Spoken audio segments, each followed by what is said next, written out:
I was actually quite horrified with what I saw. Mm. Not only was there no clear benefit, but there was clear signs of harm.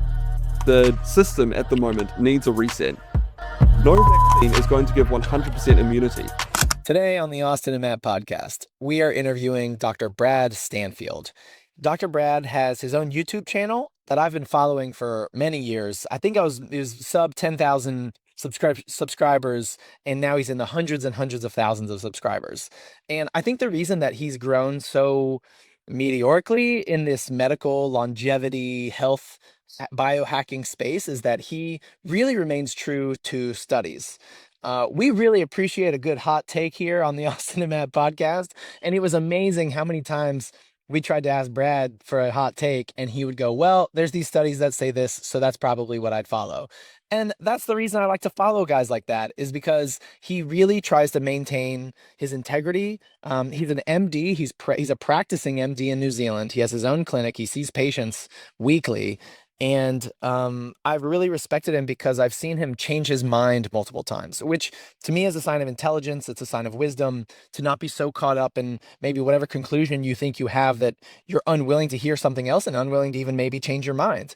And I think it specifically in the medical field with pharmaceuticals and a lot of these things, you have to hold things loosely. To hold things tightly could be to your health detriment, to your family. And if you're an influencer or an MD, it could be to your patients' detriment. So I've really appreciated seeing him stay true to the science. And so I took to the different studies, and I learned a lot about him. He has a son with mild autism, and so we got to talk about that, which is really interesting. We talked about stem cells, which was surprising that he didn't sort of maintain our perspective on stem cells. So I got to go do some more research there. We even get into things like mystical experiences and what he thinks about that. What is the place for that in the medical field? We learn a little bit about him with that.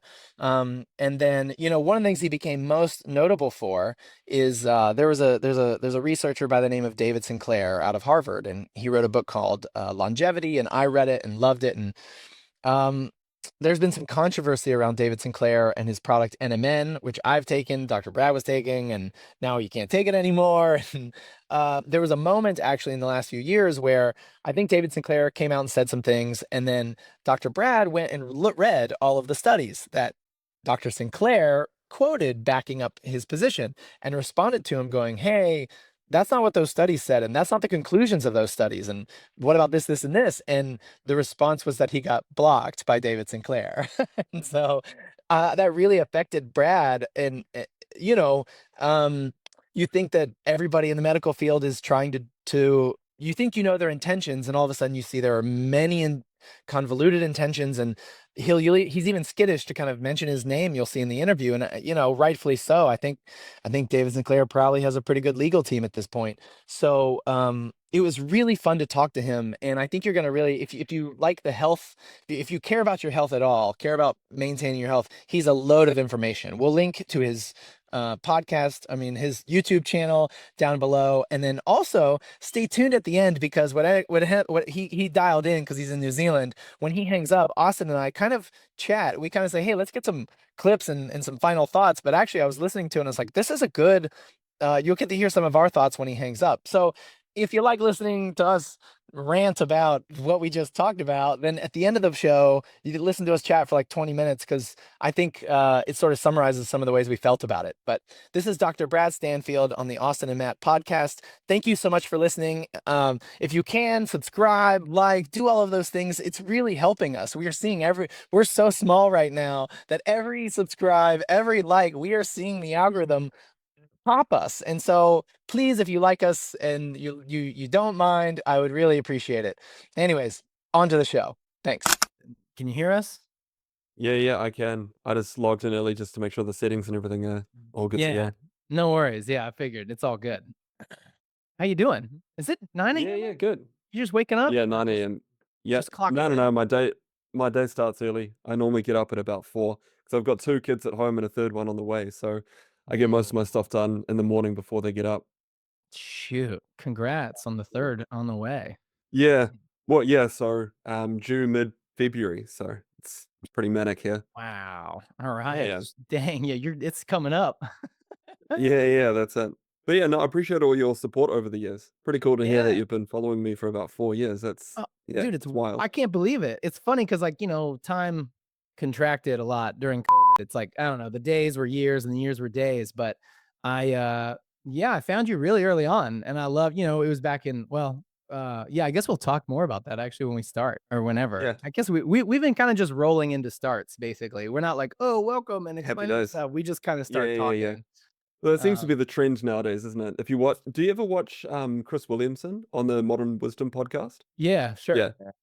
So, Yeah, he's I mean, great. he's really good at just starting the podcast and just cracking on. It seems Yeah. to be the way to do it nowadays. Yeah, it's awesome. And Austin is he's in Mexico City, so I think he's Oh, currently cool. having an issue. Okay, But sweet. No it's worries. all good. Yeah, man. How's your week going? Yeah, I mean, it's like I said, it's busy as always. Yeah. There's a bunch of things going on with YouTube, with the supplement stuff that I'm doing. Uh, my rapamycin clinical study has almost finished completing the data collection, so Cool. that'll actually finish in under a week. And then there'll be a bunch of data cleanup that we need to do, and then analyze the results, publish. So there's a lot of moving parts, but yeah, it's exciting. What It's about really yourself? exciting. It's cool, man. I've seen that fundraising going on for that study for a while, and it's tight that it finally worked out. And, Yeah. it's really fun. Yeah, it's awesome that the community actually managed to get and rally around behind this because one of the key aspects of this is that there's no conflicts of interest to declare. It's not funded by anyone who's Right. going to make a profit, and you can't make a profit off rapamycin anyway because there's no patents. Since it was discovered in the 1960s, you can't Beautiful. patent anything. Beautiful. So it's pretty cool that all we're doing is just yeah running the study, seeing what the results show, and whatever the results show, there's no bias Yeah. or anything to come into it. So yeah, Give it to the world. It's yeah, awesome. man. Yeah, it's cool. Like, no one has any incentives to do any studies on anything that's not patented. So it's really awesome that that's happening. Yeah, 'Cause, it's good for the world. And yeah, that's and what we I all should mean be doing, right? the yeah, and that's the area that I'm really interested in at the moment is trying to find ways to help older adults hold on to their muscle strength. Because one Yeah. one of the key reasons as to why people need to go into rest homes and private hospitals or lose their independence is that Mhm. they become frail, they become weak, and they can't do the activities that they once wanted to do. So if we can find a way to help people hold on to their muscle strength in addition to diet and exercise, there'll be a pretty powerful intervention. So yeah, that's taking up a lot of my time at the moment. That's really, yeah, I mean, it makes sense, right? I mean, it's just you fall. Like we talk about longevity and trying to live forever and fight off diseases. And it's like, well, if you fall, you're screwed. Like, and so let's just not fall. That's like incredibly overlooked sometimes. Yeah, when I used to work in the orthopedic department as a orthopedic registrar, so fixing up people's bones and things after they had fallen, there's a crazy stat that if people break their hip, there's a 50% chance that that person will be dead within 1 year.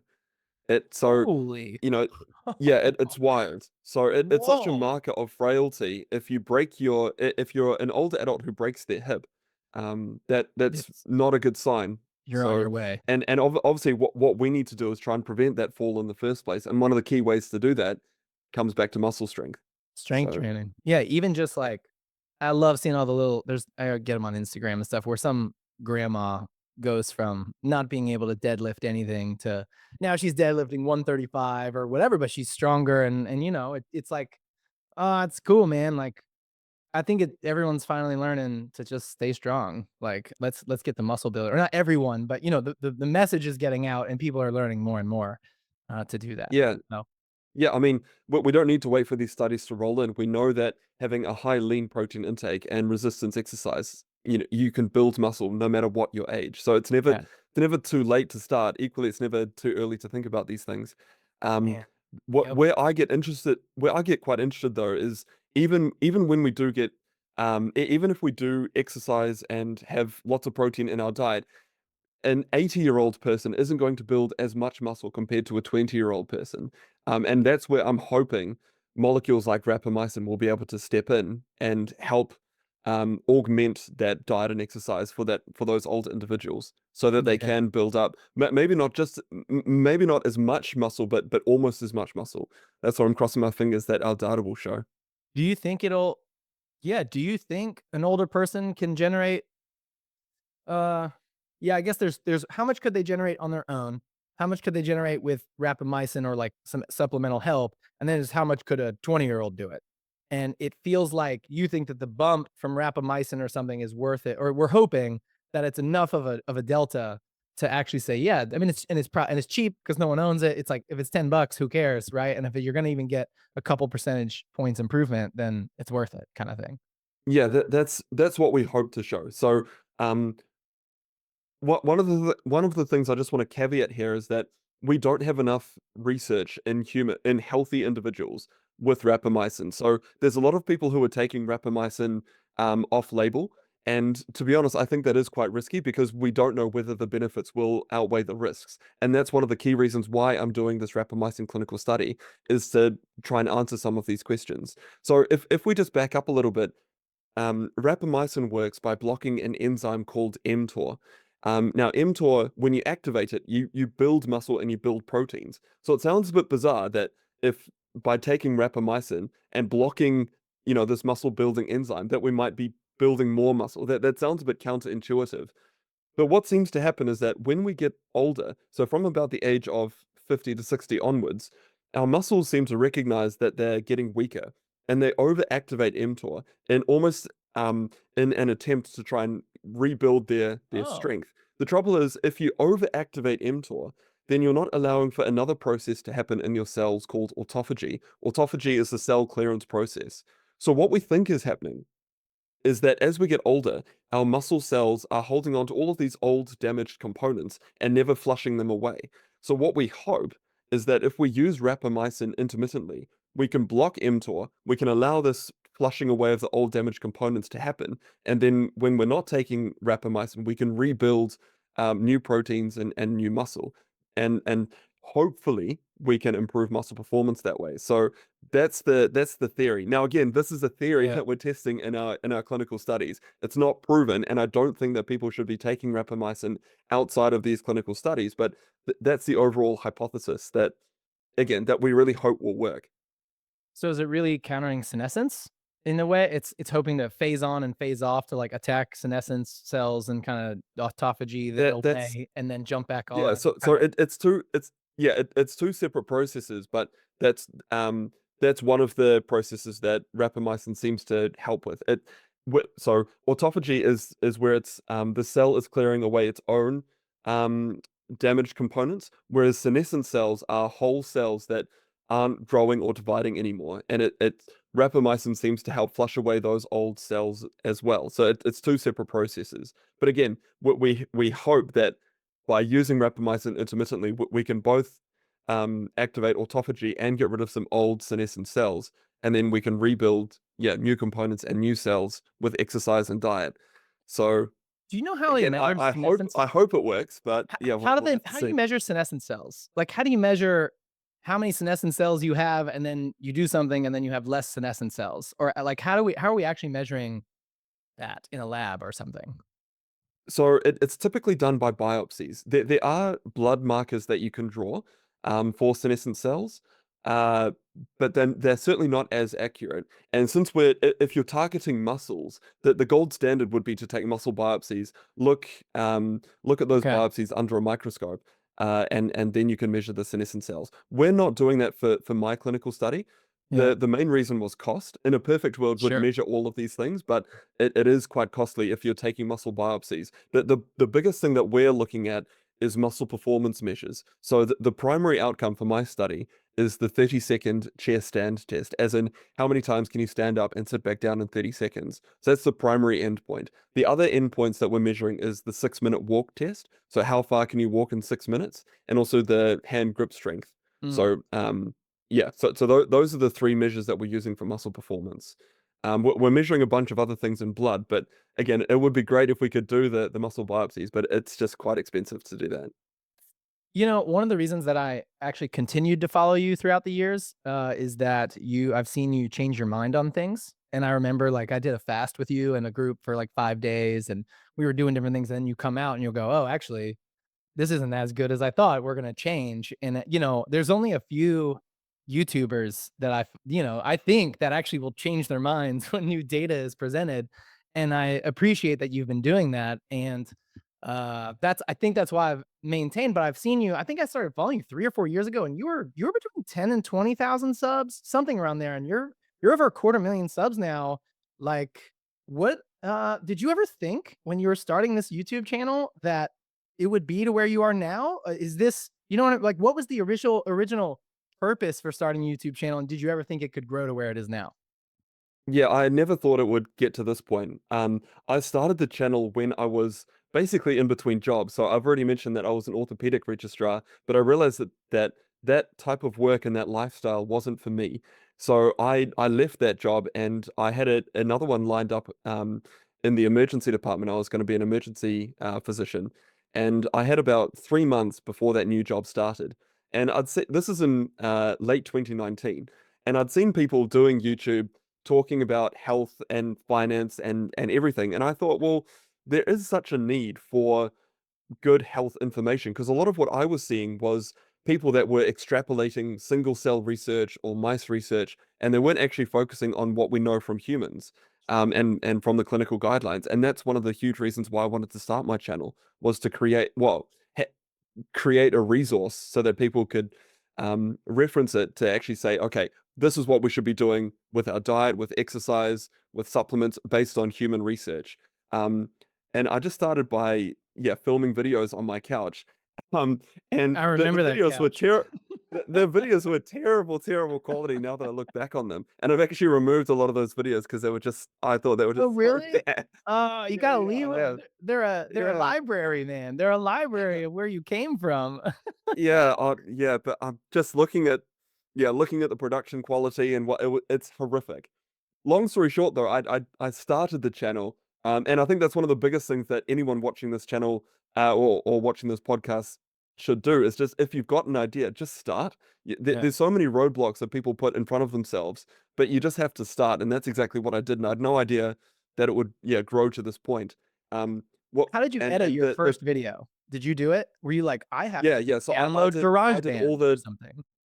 yeah, so I did it in iMovie, I think. So Okay. I did the thumbnails myself, did the editing, um yeah, shooting the videos obviously. And the thing that I tried to do was just listen to any comments. So I still remember my first comment, and I was so stoked that someone was actually watching the video and took the time to give me feedback. So I just Yeah. wanted to respond to the feedback, see what sort of topics people found interesting, and yeah, continually improve the content. And I still have that mantra at the moment. I'm still looking to improve, yeah, the production quality, the script writing, the thumbnails, the titles, and yeah, just continually improve. And here we are. So yeah, How it's been many a pretty how many fun journey. videos how many videos do you think you put out before it was kind of like, "Oh, this is becoming a thing. This is that moment where you're like, "Oh, this actually could become a," or you know what I mean? Like, wait, was there a moment Yeah, you kind of hit and it kind of it imprinted on you?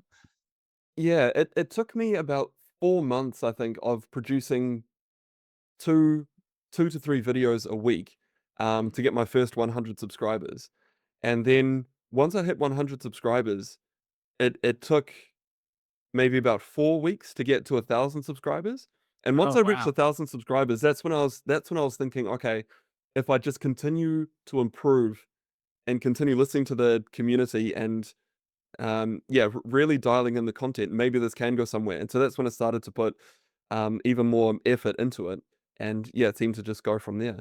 So yeah, it's It been quite seems the like journey, and I hope that people who watch my channel actually find it. Well, they seem to find it useful, so hopefully we can Yeah. continue doing that. have you gotten any blowback? It seems like everyone's YouTube story arc involves a moment of like the dark night of the soul. Like Huberman, we saw go through it recently. Have you had any moments where you got blowback either like in the medical community or anywhere else that kind of struck you and really made you second guess it, or was it just easy going?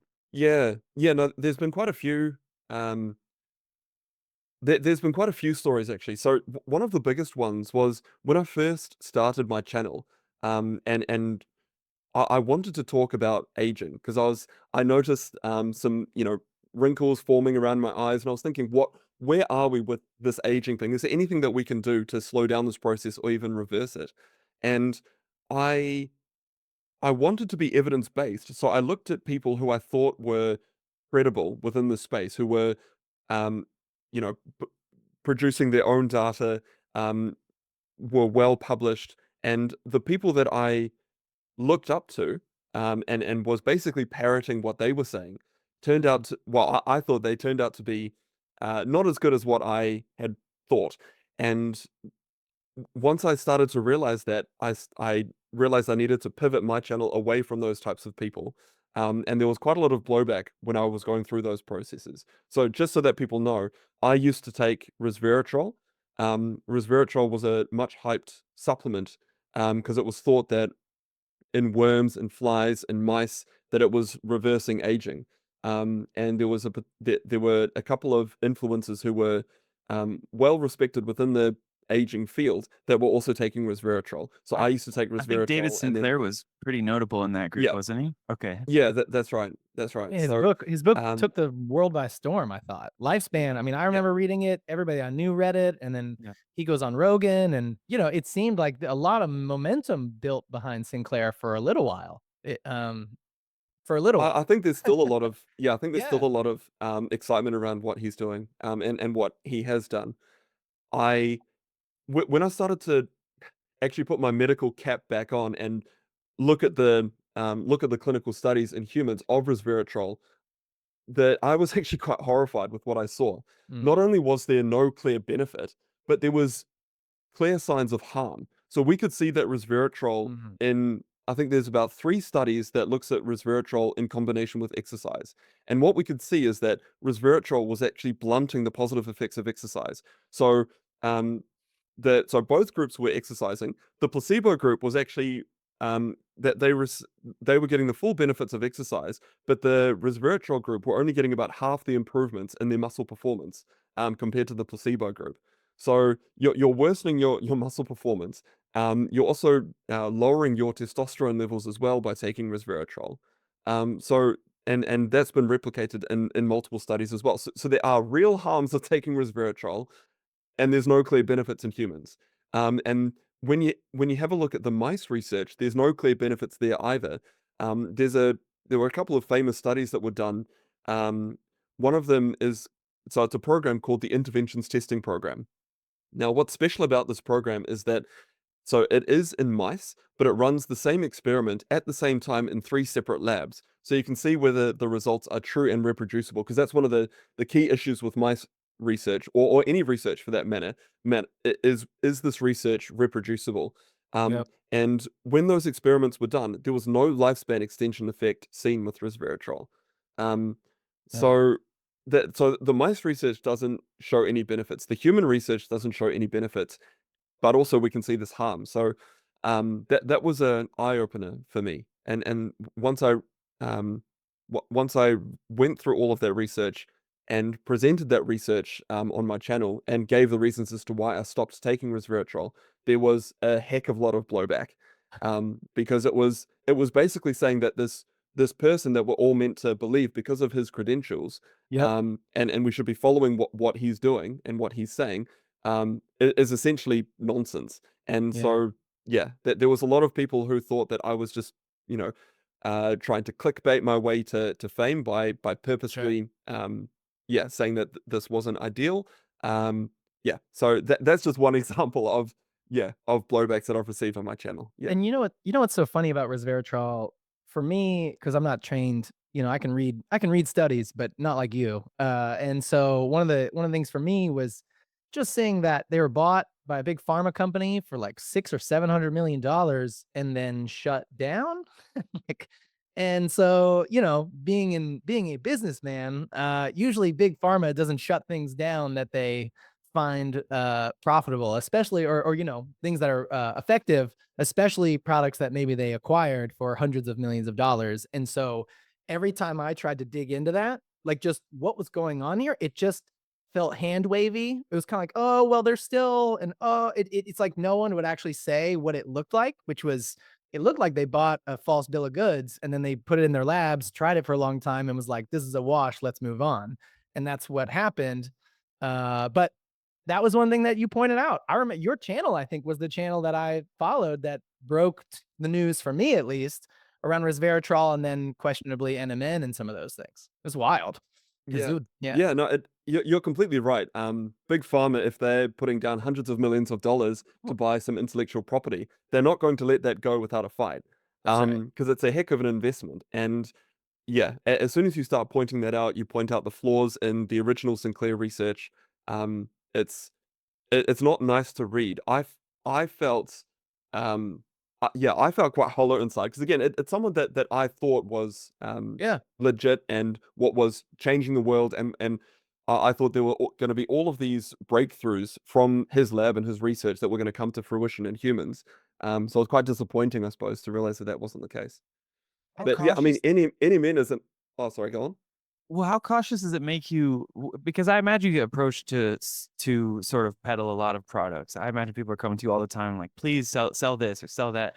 What's sponsor. your Yeah, yeah? What's your process? Like, how careful? Does it scare you a little bit to push something, knowing that in 10 years research could be totally different? What's your how do you deal with that? Yeah, it's tricky because I've made a lot of mistakes on my channel, and I think it's important that people know these mistakes so that they don't make these mistakes themselves. So resveratrol is one of them. I used to I used to say that I take NMN supplements, and I had an affiliate link to an NMN product that was um because at the time there was a lot of companies that were selling NMN, but it was fake. So I thought that oh, it was a service to the community to let people know that I was taking this particular brand of NMN so that they knew that if they wanted to take it as well, they would also be taking, a good brand. Um, but again, when you have a look at the mice research, the human research, there's no clear evidence of benefit. So once I realized that it's not necessarily that there's harm from it, but there's no clear evidence of benefit. So sure. there's been about 15 different human studies now. And I did a video summarizing all of those studies about 6 months ago. And again, for me, it didn't justify the cost. Yeah, So that's why I stopped taking it. But because of all of these mistakes, I'm incredibly cautious now about what I put in my own body and what I let people know that I'm taking. Because if you start taking supplements that have got potential from single cell research or mice research, you can end up taking like 100 different supplements. mm, And many people do this, but you don't know what interactions those supplements are going to have, whether there is a true benefit from taking even one of those supplements, if there's any harms, like we've already gone through with resveratrol, there's genuine harm there. Um, other potentially harmful supplements is antioxidant supplements. We know mm, from multiple lines of evidence that if people take antioxidant supplements, it blunts the positive effects of exercise. So when you exercise, you release oxidants because you're stressing your body, and that short burst of oxidant stress seems to signal to the body that it needs to become more resilient, it needs to become stronger. So if you're taking antioxidants, you blunt that response. So you blunt the positive effects of exercise. So there's it I've significantly changed, I suppose, my approach to supplementation because of these mistakes. And again, now I'm incredibly cautious. So there's not, yeah, I suppose the one remaining supplement that I take that I don't produce myself is omega-3. mm. That's the only one. So I take I designed a multivitamin and mineral supplement with a couple of other ingredients in it. Um, but yeah, the only one that I don't take, that I don't produce is omega-3. So yeah, I'm just incredibly cautious now.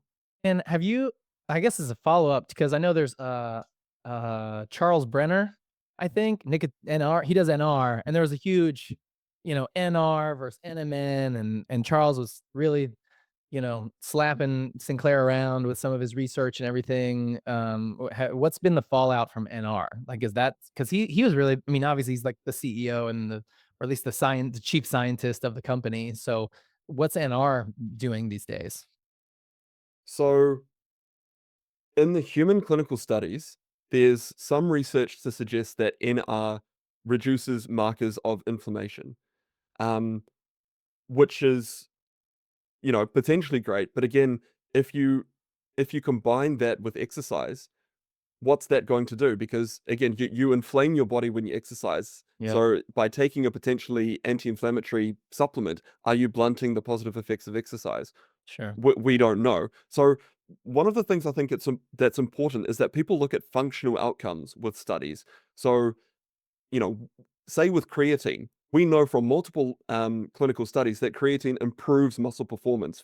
And that's when we measure, say the uh, bench press or measures like that. So we can truly see that yes, creatine supplements are beneficial for muscle performance. We don't know the answers for NR or nicotinamide riboside. We don't know Mhm. whether these supplements will reduce heart attacks or strokes. Yeah. We don't know whether it will Or reduce increase fall the risk risk. in or Yeah. injuries in older adults. Um, so again, people can people can point to biomarkers in the blood to say, "Oh, look, it's doing X, Y, and Z," but functional markers are truly where it's at. So I don't take NR again because I'm not convinced that there's just not enough research at the moment. If there was if there was a study showing that yes, this improved muscle performance or reduced heart attack risk, then yeah, I'd probably start taking it. But we don't have those studies at the moment. Yeah, Would right. you mind explaining what NR is real quick? Yeah, so it's a form of vitamin B3. It's a precursor to a molecule in our cells called NAD. So NAD is used in a bunch of different enzyme reactions in our cells, and if we didn't have NAD, we would die. Um, there's a suggestion that in certain types of cells, as we age, NAD goes down. That is still actually quite controversial. And Mm. why I say that is uh, in humans, there is a study showing that older adults who exercise, their NAD levels in their muscles are basically the same compared to younger adults. So Whoa. it is quite controversial to say that NAD falls as we age. It's very easy um, to explain that with marketing spin, but whether it's actually true or not in humans is still to Mhm. be debated. But anyway, that's how these types of companies will sell this supplement. They will say NAD levels in our cells is critical. It falls as we age. Therefore, if we take NR or NMN as precursors to NAD, we can help to restore NAD levels. Up. We can be healthier. We can live longer. We can jump higher. But again, we just don't have that. In my view, we don't have convincing evidence of that.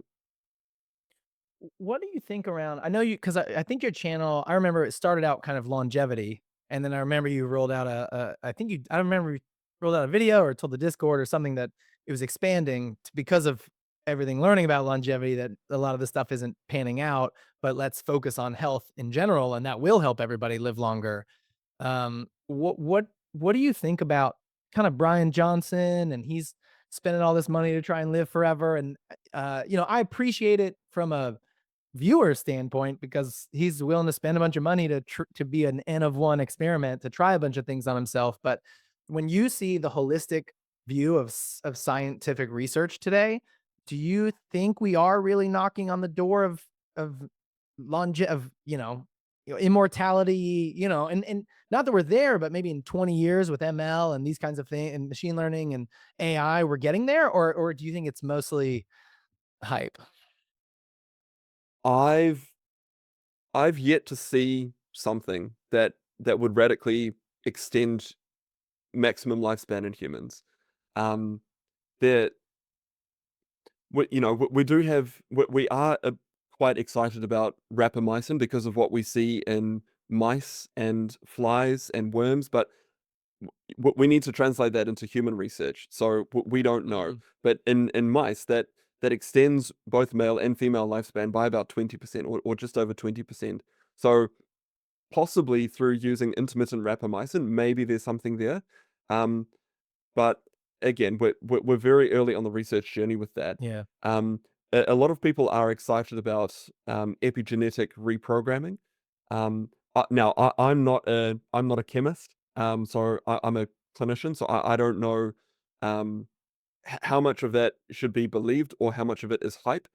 Okay. Um, there are certain individuals that have a history of hyping things up who are Mhm. looking at epigenetic reprogramming. So again, I'm skeptical, but hey, let's hope it pans out.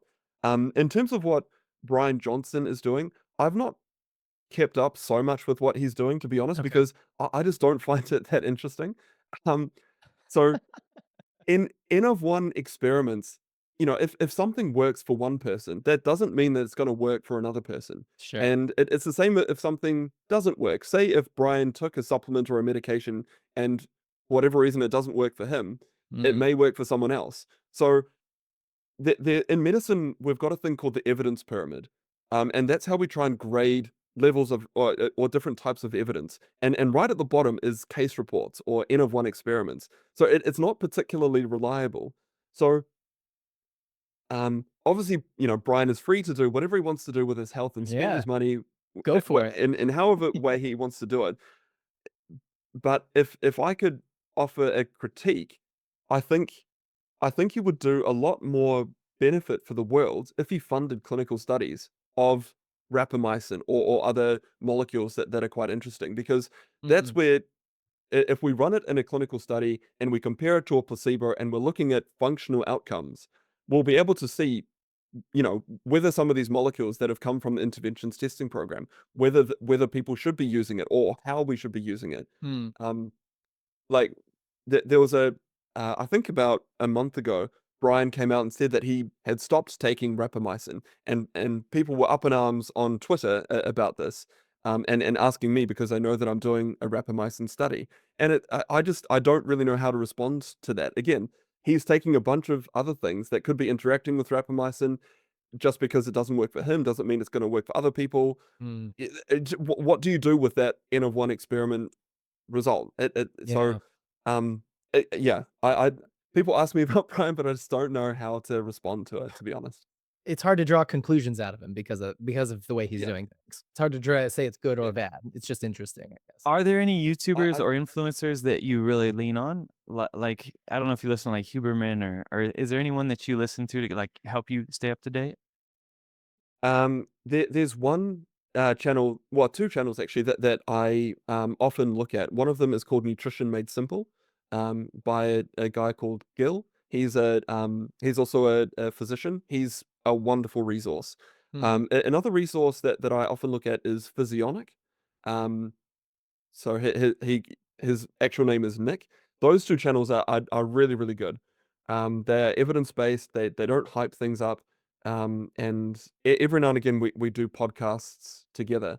But if I want to stay up with the latest clinical research, I look at the clinical guidelines. So there's a guideline database called uptodate.com. Now it costs about $600 a year to have that, but I use that resource in my clinic. So if a patient comes in and I want to make sure that there's been no new treatments for that particular condition that I've diagnosed the patient with, I'll look at uptodate.com. Um, I look at clinical journals like the New England Journal of Medicine. So I'm looking at those types of resources. Um, I think that for clinicians, if we were relying on people like Andrew Huberman and whatnot for our research, I think I would be worried because that's one person's view of the research. Um, Whereas say with the clinical guidelines, it's those guidelines are written by a committee of the very top performing clinicians in their fields who actively participate in research, who see patients themselves and are very specialized within that field, and that's where we're getting our guidelines from. So you're far more likely to Hmm. um, yeah to have true evidence-based medicine by following those guidelines rather than say what any one person would any one person's opinion. Interesting. Yeah, I think that's why I listen to your channel is because I don't think I can read all of those things that you're saying, and interpret them to the level that you can. So I kind of, rely on YouTubers to not that I am obfuscating my responsibility to learn, but I can read them and go, I think it's this, but then really when you come back and say, oh, it is this, then that's helpful to kind of get that professional opinion. Do you feel you've had to become more of a researcher as opposed to a clinician in doing the channel? Like, do you feel that you're spending much more time reading than you are practicing these days? Or I don't, are you still practicing full time or? So I'm not practicing full time anymore, but that's because it does take a lot of time to do the YouTube videos well. So there is quite a lot of time readings, but I'm still working at the clinic every week. Um, And as part, so any, well, at least here in New Zealand, it's part of our ongoing medical practice that we have to do certain amounts of, so it's called continued medical education, Okay. CME. I think that that's a worldwide Yeah. thing that needs to happen, that every clinician needs to go to a certain amount of hours to educate themselves about the latest, treatment or diagnostic methods. So yeah. Um, there is a lot of reading, but every clinician and physician should be doing that reading anyway. And one of the questions I had was how much weight do you give to meta-analyses? Because when I was researching, I come from the computer science field. When I was researching, I found that there's like meta-analyses sometimes, which are research done across just a spectrum of research that's already been done. And I found it was less reliable. But in the medical field, and I don't know anything about medical field, but it feels like there's a lot more studies done in general. So there's a lot of meta-analysis that's going on. I'm just kind of curious So how that works. yeah. So it depends on the meta-analysis. So it gets a little bit technical, but say for example, there's a classic saying, garbage in, garbage out. So if the meta-analysis based on their inclusion and exclusion criteria, if they're only including garbage studies and then combining those garbage studies together, you're going to get garbage out. Yeah. Whereas if you've got a really well conducted meta-analysis that only includes, say randomized placebo-controlled clinical studies, the results from that meta-analysis are going to be far more accurate. So one of the organizations that does these types of meta-analyses is called Cochrane. So on my channel, I'll often be referring to Cochrane because they've got a very, very stringent way about how they conduct their reviews. And so if they, combine the research and come up with a result, that result is high, or much more likely to be correct compared to someone else who's done a meta-analysis. How did you come down on the vaccine during COVID? Did you ever publicly talk about that, or was that just something internal and private? I'm kind of curious how you evaluated that, since that was something we all kind of had to go through and evaluate for ourselves, it felt like. Yeah. So it's a contentious topic, obviously. It is. It is. Yeah. Yeah. So and I think we need to separate out the vaccine research compared to things like vaccine mandates and lockdowns. Um, so because that became very, very political. What I think is important is if we actually focus on the vaccine research, not whether people should have had vaccine passports and whatnot, because I Yeah. I disagree with telling people that they couldn't go out of their homes. I disagree with um the pressures that people had to take this vaccine. Because Mhm. as soon as you pressurize people to do something, the inner child comes out, and you don't want to do that. Yeah. I think it's important to make that distinction, that the policies around COVID, I think, and the science communication around COVID was woefully inaccurate, Mhm. and left a lot to be desired. However, the vaccine research, now that we've sort of separated the two, um, I think was actually amazing.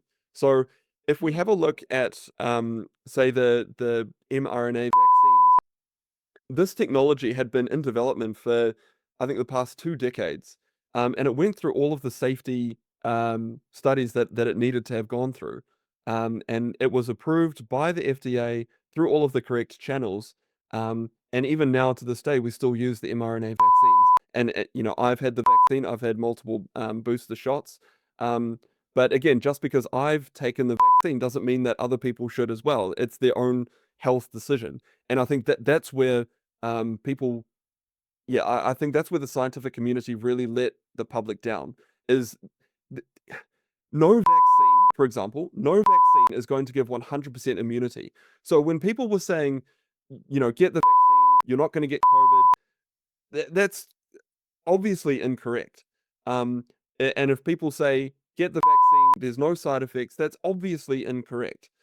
What should have been communicated is that the benefits of the COVID vaccine vastly outweigh the risks. That is how it should have been communicated. Um, and hopefully, well, no, if there is another pandemic, which crossing our fingers that there's not in our lifetimes, but if there is another Right. vaccine pandemic, hopefully lessons can be learned from this one because a lot of mistakes were made along the way. Oh, that's a great answer. So you're confident in mRNA technology will yield a lot of fruitful things for humankind, though. That Yeah, that yeah. seems clear. So Cool.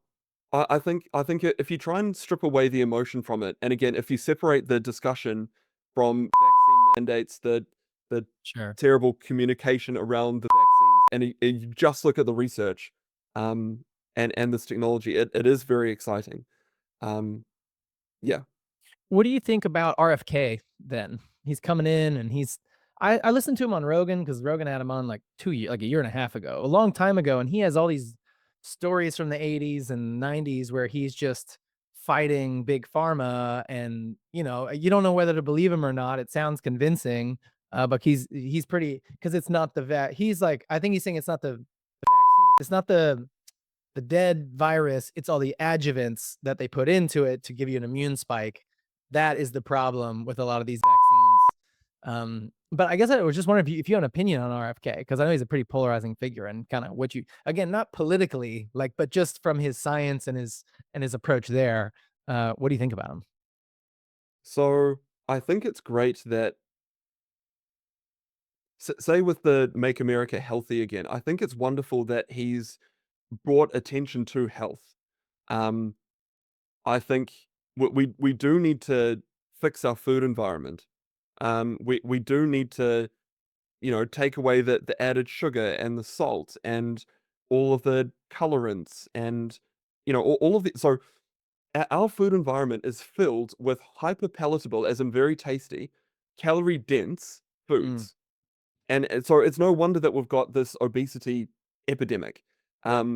So we absolutely need to fix our food environment. And um, but I suppose I just get a little bit concerned about some of the other things or his policies to try and fix our food environment. So um, say for example, I just mentioned food colorants. Um, I honestly think that that whole discussion is a massive distraction.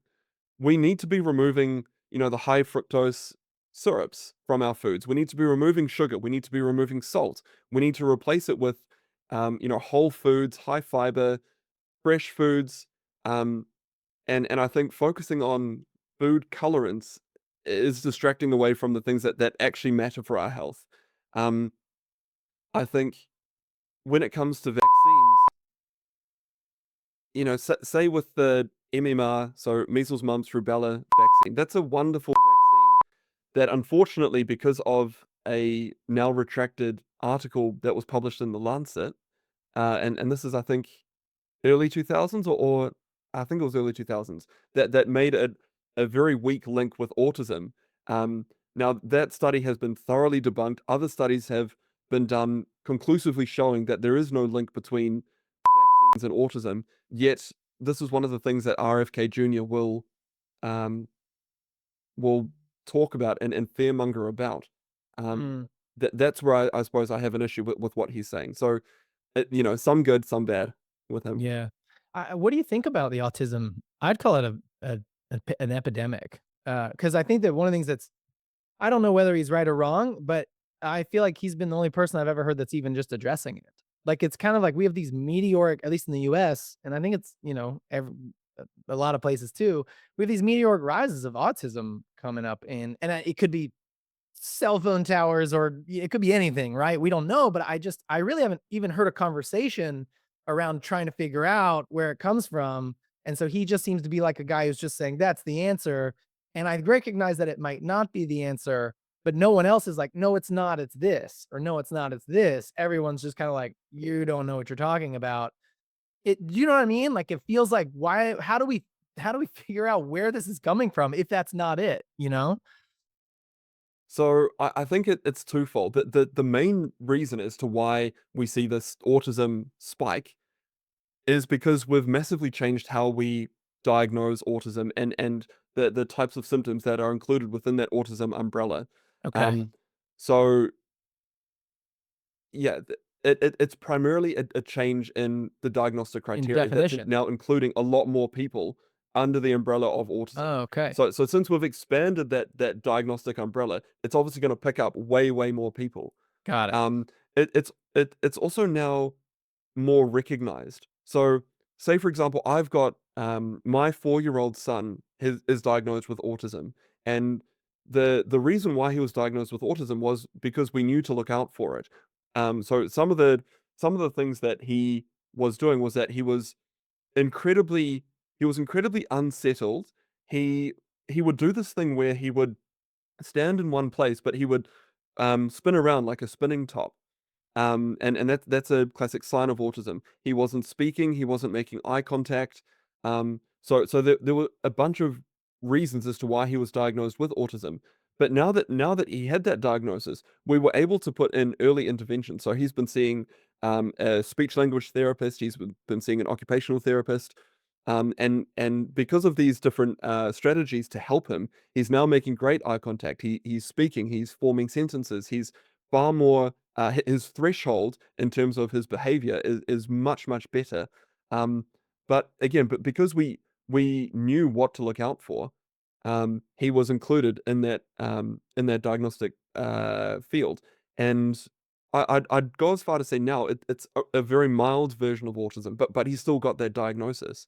Um, so yeah, I just think people are more aware of it, and the criteria to be included as autistic is now much broader. And the reason why we wanted to have not wanted, but the reason why we were accepting of that autism label was that it allowed us to get public funding, so funding from the government to help with some of Yep. his therapy.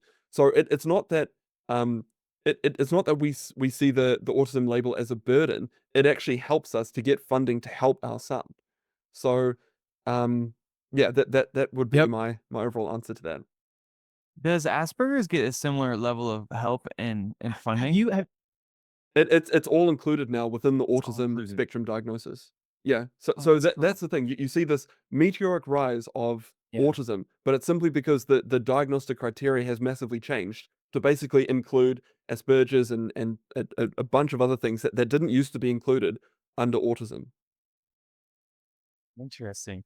I've spoken with like a lot of older people that do kind of feel we have more. Maybe it is just because it's being diagnosed and measured, but they feel that there's a lot more autistic kids around as they walk around. And I wonder if there could be. I mean, we have so many new things in our environment that they didn't have, that wasn't there 80, 100 years ago. Just out of curiosity, like if there was one thing in our environment that you wish people could really reduce, whether it's like blue light, I don't even know if that's a problem or not, or if it's, radio towers or sugar, obviously. Yeah, yeah. What is one thing you wish just society could just tune down and it would just help across the board? Salt. Salt. Salt. Yeah. salt. So salt's not to do with autism or anything, but just in Right. terms of the Right. the amount of salt within our packaged foods and our restaurants and um our sauces and everything. If we could basically just remove that, it would massively reduce it would massively reduce the tastes of our food. So hopefully you would reduce how much food you're actually eating. It would reduce your Right. blood pressure. It would be wonderful if we could just remove the salt from our foods. But in terms of autism, um, I so I looked at this quite heavily when my son was first diagnosed with autism about what are the potential risk factors for it, and what can we do to reduce the chances of having another autistic child and long story short that we don't exactly know We don't know what still. seems to cause it. There are some Oh, hell. potential links. It does seem to run a little bit in families, so there's probably a genetic component to it. Um, there may be something to do with how the child is born. So if the baby goes under significant stress or more stress than what's normal during the pregnancy or during the delivery, maybe that's got a link in terms of like oxygen deprivation and things during birth. Um, it possibly to do with maternal smoking, uh, potential drug use. Um, it's really variable. we've got weak links and potential connections, but we don't exactly know. Overall, though, I think people are really, really concerned about it because we see this spike in autism diagnoses. But Yeah. again, it's because the diagnostic criteria has changed, Is there and it's any because it's more recognized now. So I think people back in the day, if a child at primary school was a bit quirky, you might I think back in the day, you just say, "Oh, yeah, he's just a bit He's quirky." different. Whereas He's just nowadays, you'd different. say, "Oh, well, potentially he's got autism. Potentially Yeah. he needs some help in these specific areas with maybe his speech or something like that." So I think nowadays it's more recognized, and the diagnostic criteria has changed. Do we know, is there any physical, like I've heard that they have more aluminum in their brains or metal in their, like, I don't know. I've heard a bunch of reasons Yeah, is or a there bunch of anything measurable? ideas. Yeah. Is there anything actually measurable physically in a human to go, that is a sign, or, something like that? Or is it just Yeah. behavioral? So there are some. So my son underwent a genetic test to see if there were any mutations that are linked with autism. And Okay. luckily he doesn't, but there are some genetic links again, that you can measure in the blood. But it, otherwise, not really. Like to my knowledge, at least, there's no conclusive evidence showing that. Um, well, aside from things like lead, but this is kind of like back in the day when we used to have lead pipes and whatnot. But that's more associated with IQ and things. Um, I'm not aware nowadays of a blood test looking at heavy metal content. Again, it's aside from issues that were previously fixed in the past, that's linked with autism. So, say I wonder if you're bringing up aluminium because of that's one of the added ingredients to some of the vaccines to help the Yep. immune response. And I think There's that's the maybe been the argument I've heard, is that yeah, metal goes to the brain and blocks it all up, or it passes the blood-brain yeah, barrier. Again, I'm just parroting yeah. like things I've heard. I don't No, no, no. I don't know I hear you. anything. So The that's why you're here. the the so everything is to do with quantity, right? So in our normal, I remember seeing a study looking at this. In our environment, there is aluminium, right? So all of us will be consuming some aluminium every single day.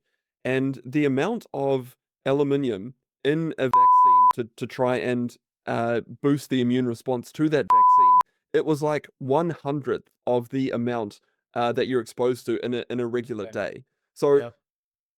you know, Yep. when you start, when you put it into perspective like that, you'd be like, oh, well, obviously there's going to be no link with autism, and that's exactly what we see with the research that looks at vaccines. There is no link with autism and vaccines. Um, yeah, I it's actually and it's not just me saying this. A bunch of Yeah. people have looked at it, rightfully so, Yeah. and it has been disproven. It's so wild. I mean, I think it just leaves so many questions. Like it's like as humanity, we can't figure it out. I mean, yet we're making chips away, but like, even just to your point, it's like there's no just blood test. Oh, you have it, or it's a spectrum, and so you have 10% of it, or there's no. I actually have started thinking of it. I wonder if you've ever thought of autism more like a feature in humanity instead of a bug. Because have you listen to the telepathy tapes or anything like that? Have you heard of the telepathy tapes? Do you know on No, the podcast that just came out? It came out like 2 weeks ago. It's number one on podcasts, right? It's above Rogan and everybody else, and well, okay, it follows these families of nonverbal autistic children, and it seems to turn out that they are all psychic, and they can all talk to each other, and they all have, like, it's reproducible, and it's wild. I mean, it's number one in the world right okay, now for podcasts, and it's called the okay, telepathy tapes. And I've started to think, and to be, I mean, Elon has self-admittedly said he has Asperger's or autism, and just, I'm kind of, well, and a lot of our seems to be in computer science. A lot of the really, really good computer engineers seem to have a little bit of that. And so in some ways, I actually see it as a benefit to humanity, because their yeah, brains can do stuff it, that a normal brain can't do. And maybe it's evolutionarily yeah. positive, sort of. It, I remember looking at a stat about CEOs in the say Fortune 500, and it they are massively overrepresented in terms of autism. A lot of Right. them are autistic, and I think that is because to a certain degree, and depending on the severity of your diagnosis, Right. autism can help you really focus in on a particular task and just manically, yeah, zero in and do some pretty amazing things within that field.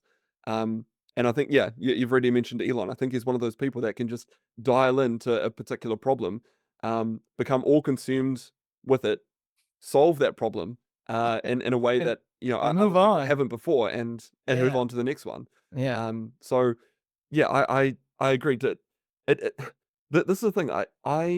I've got firsthand experience with this, and yes, my son's only mildly autistic. So I can't speak for other more severe cases, but you know, I wouldn't change my son for the world in terms of I wouldn't want him to.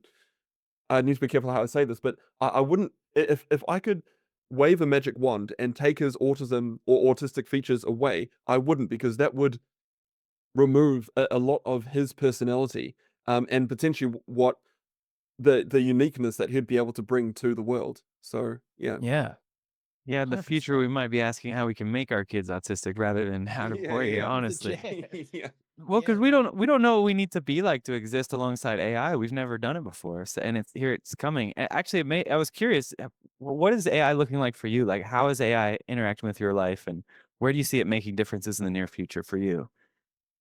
So I use AI a lot in terms of script writing. So I'll still do the research, but in terms of actually formulating the script, it helps me, um, yeah, to write sentences in a cleaner, more effective way. In terms of as a research tool, it's great as summaries, but it's only as good as the data that it's got access to. So a lot of a lot of clinical journals, that they, just because of copyright laws and things, they don't allow, say, ChatGPT to access the full texts. So Yeah. ChatGPT, yeah, unless you could get that information, it's not going to be nearly as good compared to if it did have that information. I think it's wonderful at preclinical things. So finding out how particular proteins fold, and particular drugs or molecules that can match those proteins and do quite Yeah. interesting things. I think that's really exciting. Amazing. Um, but I think if people say, will will will AI replace doctors and whatnot? Um, to be honest, I hope it can one day, because we are so inundated with the aging population. Like Yeah. my clinic to see me, and most of my patients don't actually know that I've got a YouTube channel. So I'm kind Oh. of representative of other GPs within New Zealand.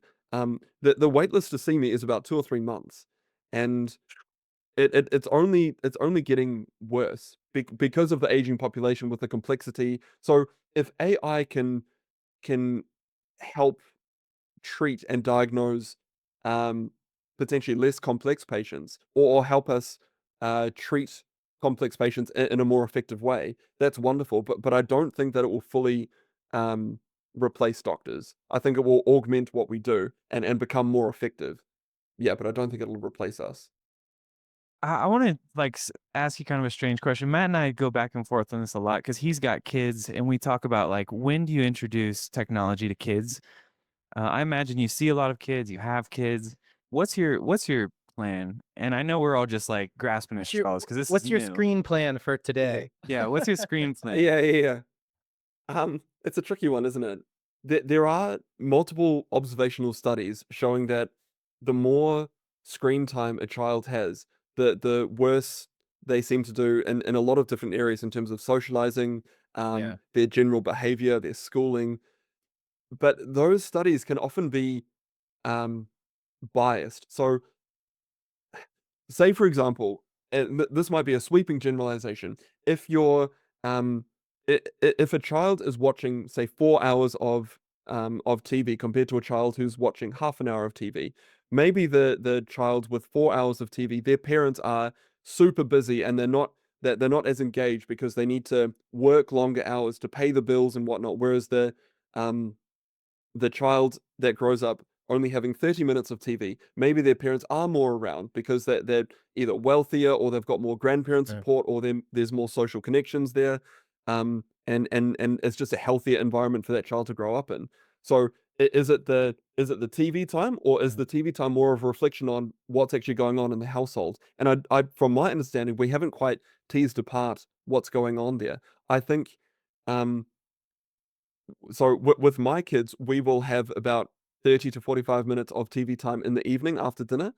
Um, and then we'll switch it off about half an hour before going to bed for the kids so that they can wind down. But that end of the day, it's kind of it's nice for them to watch The Lion King or Yep. Finding Nemo or Yeah. some of these stories that they really enjoy.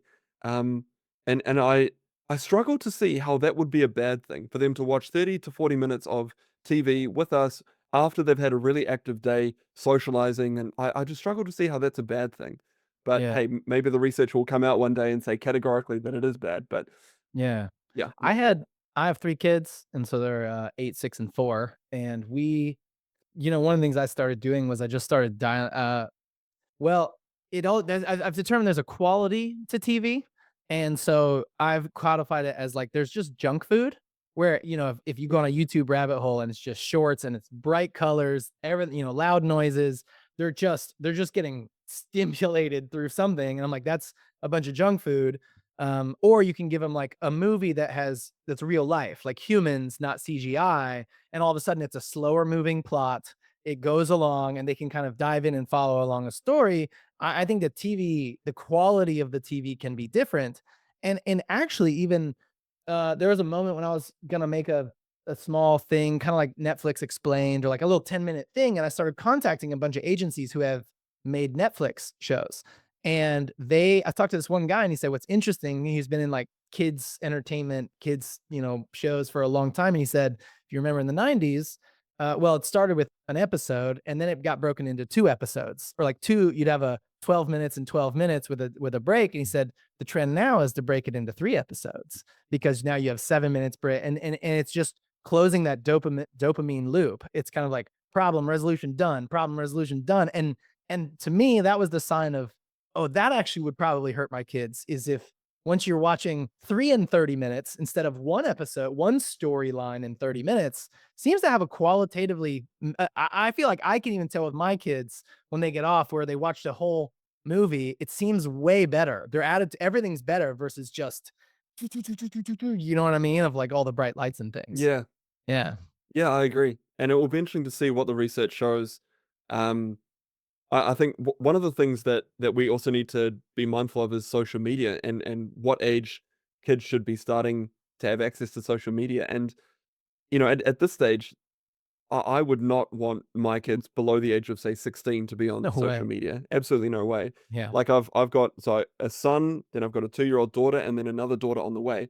There's no way that I want my 13-year-old daughters to be on social media. That is wild that some parents allow that to happen.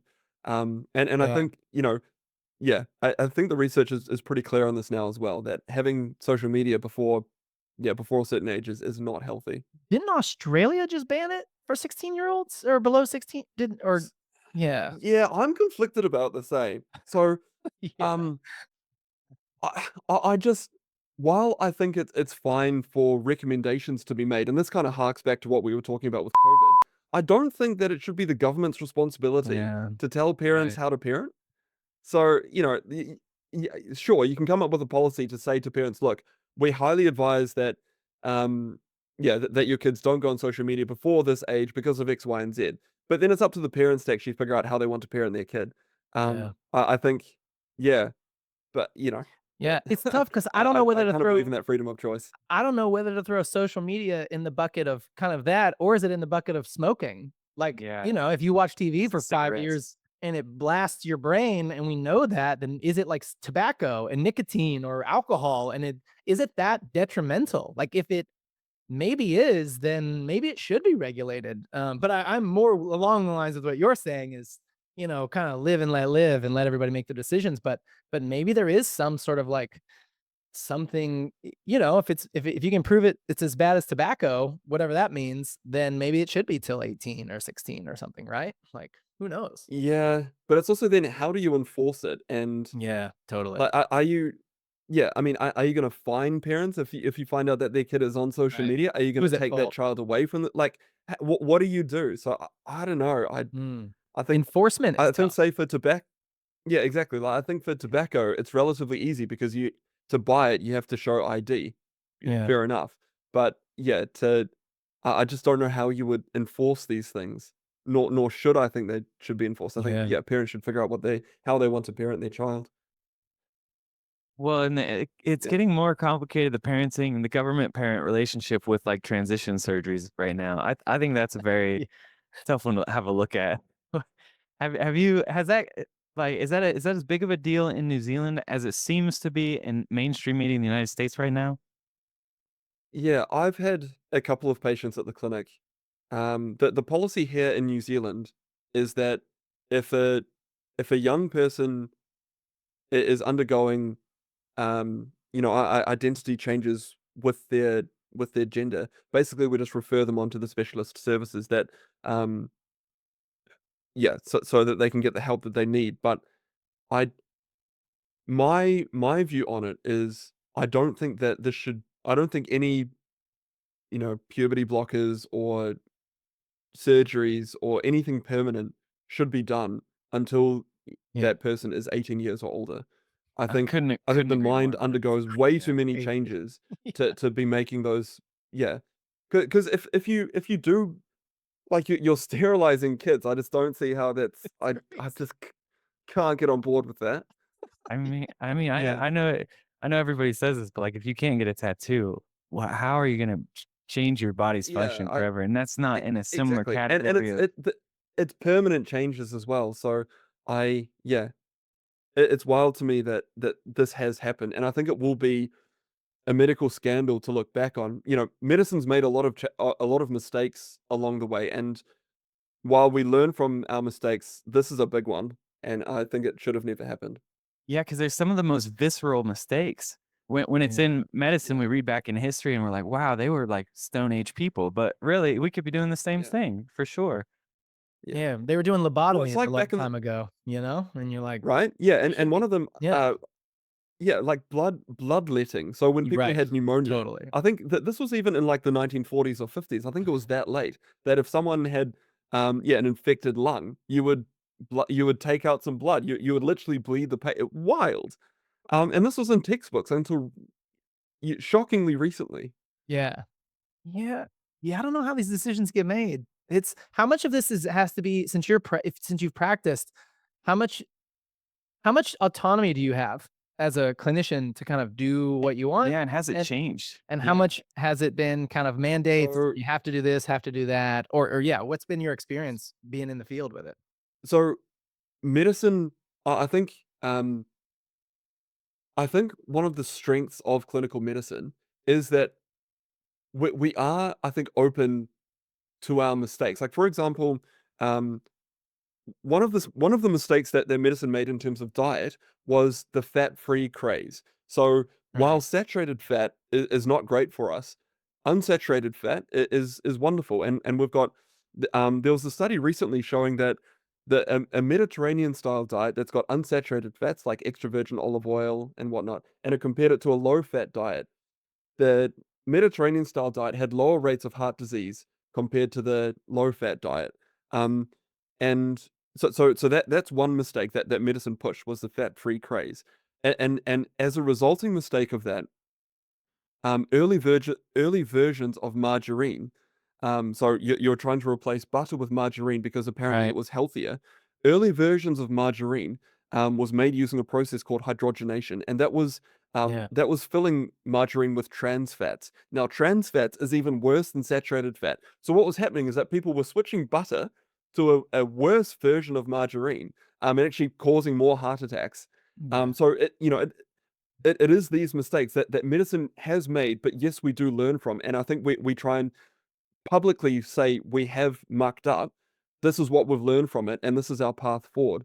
And to your point earlier, Matt, you were saying how I've changed my opinion about a few things on the channel, and I think it's important that we do recognize where we've made those mistakes and then course correct. Yeah. Yeah. 100%. I mean, Where yeah. Where do you fall? Matt and I don't know if Matt told you this. I was offline for a second when I was fixing my audio, but we almost started a stem cell clinic. We were really close. We had Yeah. funding. We had a location in Mexico. We started getting injections ourselves, started feeling great. It helped fix my ankle so I could start running again. Where do you fall on stem cell research, and how do you see that landscape unfolding in the future? My understanding is that say with injecting stem cells into your knee to fix the knee, when clinical studies have been done where they give so both groups are blinded, as in the people don't know whether they're receiving the stem cells or a placebo. Um, when those studies are done, there's no difference in terms of recovery time, and whatnot.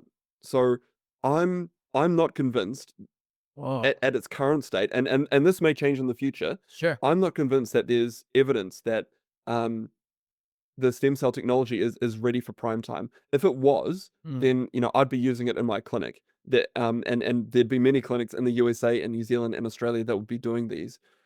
Um, there's another type of injection called PRP, which Oh, yeah. uses your body's own platelets and plasma and things to try and Platelet-rich plasma? rejuvenate Is that what it itself. stands for? That's exactly it. Yeah. Yeah.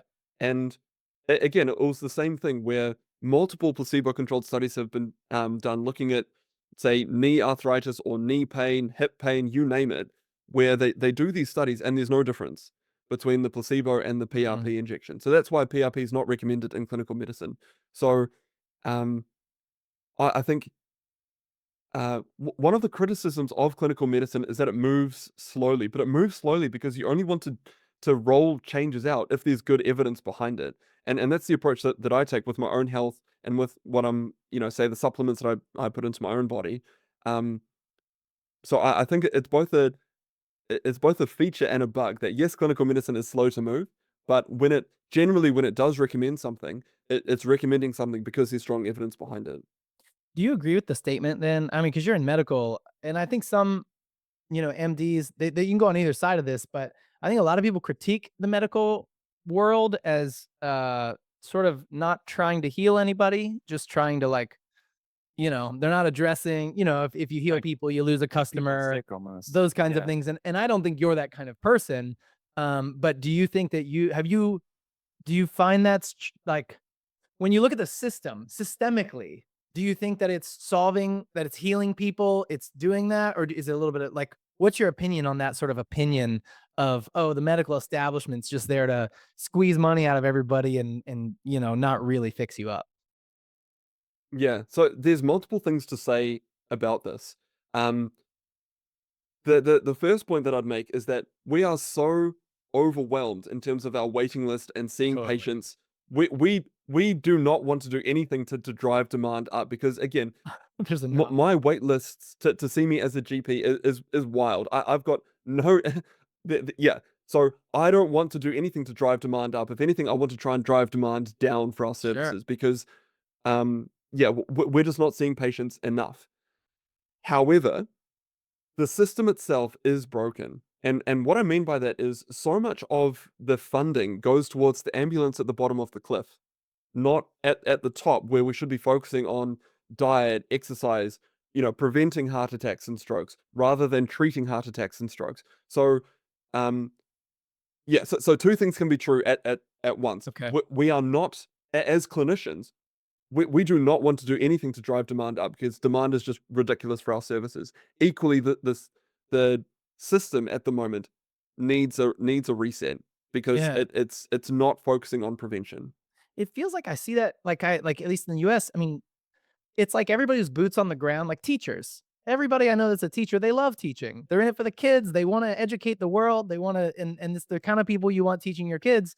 But then they get fed up with the system, the educational system. So like, administrators, and they're like, this system needs to be changed. And I think it's similar in the medical profession that you're treating patients, and I think everybody who becomes a doctor, it's problem for the majority. I think they're trying to help people, but then you enter this system that you don't get to control. Like not, and no single person gets to like make sweeping changes, at least not today. And I think it's a real shame. Like, how are we? how do we get to here? That's like, it's like we have all these huge systems that are crumbling, but everybody who's still in it, at least on the ground, is still trying to help. It's a quagmire. I don't even know how you start fixing it. I don't know how you get in there and make real change. I think I think a lot of deregulation needs to happen. Now, I don't know what it's like in the States, Yeah. so I can only kind of parrot other people's opinions who practice in the States. But from what I gather, say for example, hospitals, I'm not aware. I think there's a rule in place that clinicians are not allowed to have ownership of hospitals. Now, that's a problem because to design proper systems that work really, really well, you want the people involved who are actually delivering the healthcare to be designing the systems themselves. And if you don't have ownership of those systems, it can be really difficult to actually implement Mm. changes. So it's laws like that that I think need to be repealed. Um, I think you need to let clinicians and nurses and pharmacists and physios do their job and not have administrators and whatnot getting in the way. Um, and I think there's a lot of uh, misaligned incentives and a lot of laws that just need to be repealed so that, again, doctors and clinicians and everyone else can just box on, do their job, and help Yeah. people, which is what we want to do in the first place. Do you know the economics? I don't know if you've ever owned your own practice, but one of the things that I've heard in the US at least is for just general family practitioners that are just family doctors, that something like 70-80% of their revenue is coming from writing prescriptions. And if they basically said if they weren't writing prescriptions, they wouldn't be able to stay in business. Does that ring true with where you are? Have you heard that? Or like just as far as the economics of running a doctor's office, is it true that the bulk of the revenue ends up being prescriptions? So that's certainly not how my clinic is set up, and certainly not what goes on in New Zealand. I'm just trying to think how that could potentially happen. That so I'll caveat this. If so, in the United States, my understanding is that there's a bunch of companies that are almost like pill mills. All they'll do is have one consultation, or not even that, Yep. with a patient, and then they'll just write prescriptions for them for eternity. Yep. Um, that's not healthcare. That should be banned. Um, Yeah, it's drug dealing. so I yeah. Well, no, because you're I'm not just you're not joking. Yeah. delivering standard of care. It's like say for example, GLP-1 medication, so Ozempic. The trials were done where both groups were exercising, they had nutritionists on board, Oh. they had great diets, but you could see that the group that took the Ozempic compared to the placebo had greater weight loss. So again, this what that tells us is that this treatment should not just be prescribed to people and then people are left to their own devices.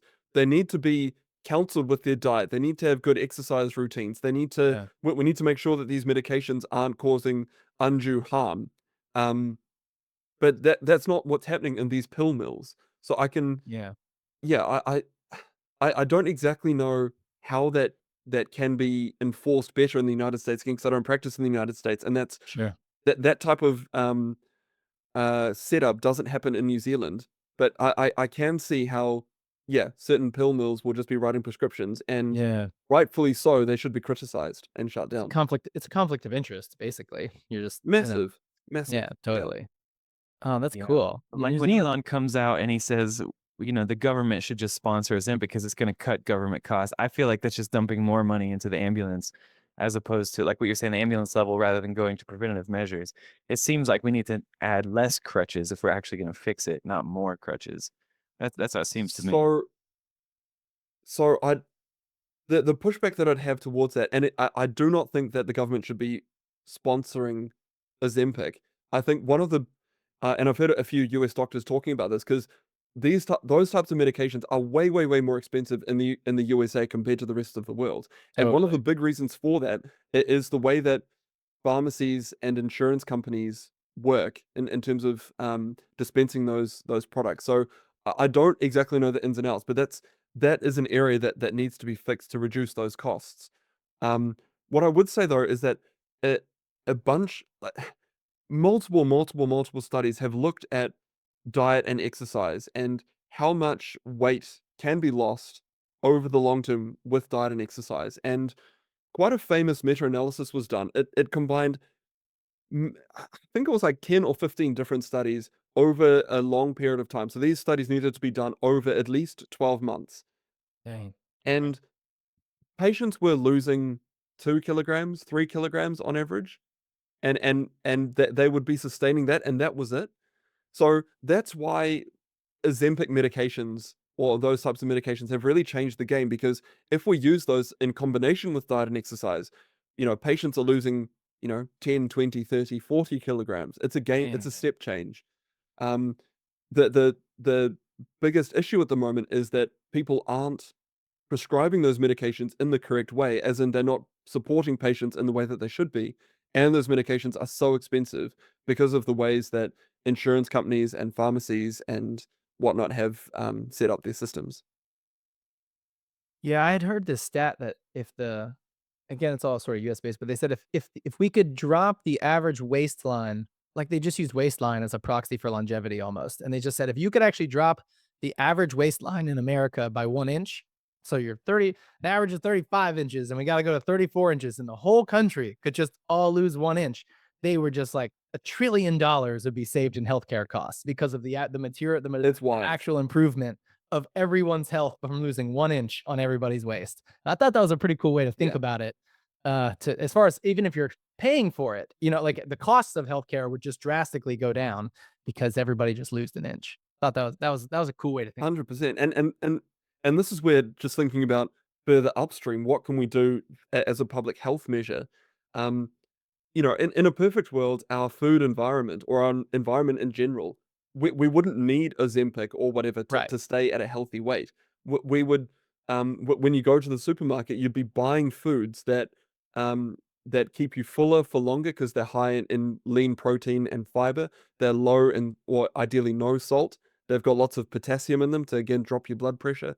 Um, and I wish that, yeah, I wish that incentives would align so that we could do that. Like food companies, that they just want people to keep coming back and buy their products. And the best way to do that is to create hyper palatable foods that I have got lots know. of calories in them. So there's just such an incentive mismatch here, that if someone could fix, it, Yeah. it would do a world of good. Yeah. Yeah, the best tasting and the worst foods are the cheapest, and the best foods for you and the healthiest foods are triple the cost. And you Yeah. gotta and now you have to decide what do you want to do. And that's a terrible And position and, to and put a this is whole the push economy in. this is the push and pull that I'm struggling with in terms of my position. Oh, sorry, I've just got a mower out here. In terms of my position about regulation, because if you regulated that Yeah. food manufacturers can no longer add sugar and salt and fructose to their products, um, that seems on the surface to be a wonderful policy position, but it's more regulation, and I think we're No. inundated with regulations at the moment. So Yeah. yeah, I mean, I'd be curious to see what what you guys think about that.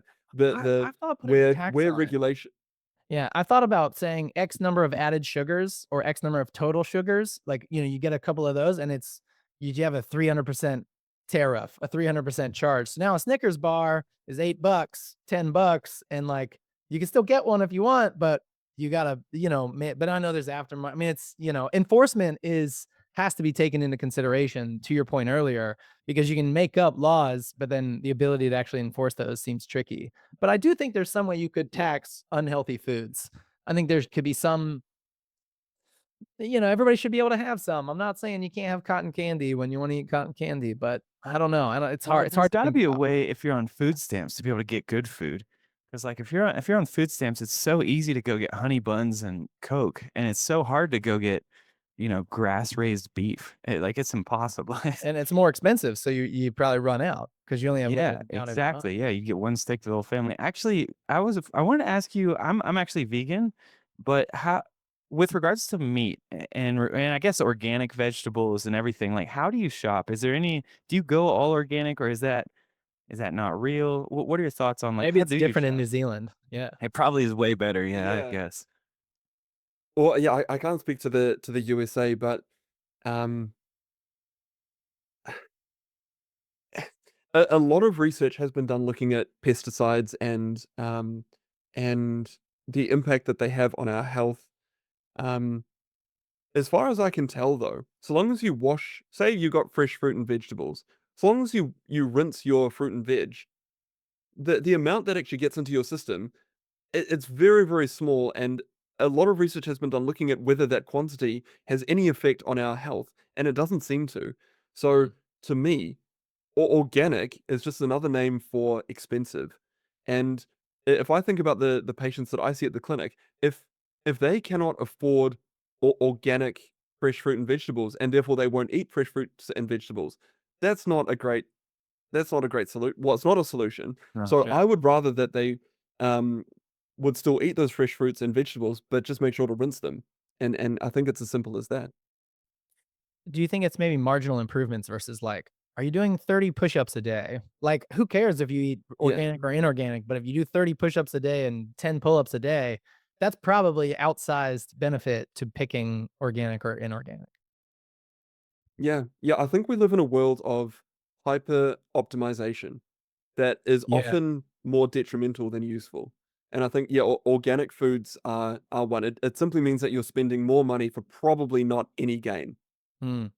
Do you ever get fatigue in this space of like, because I certainly have, of just, oh, NMN, and then you just keep bouncing from thing to thing, and it just seems like, and it's hard to tell. And so, ho- what's your experience with that kind of being inside it? And on the like YouTube health side, it just feels like fatigue, supplement fatigue, or not even just supplements, but working out, and it just seems like there's a million things you could do, and you really could just spend all your time doing them.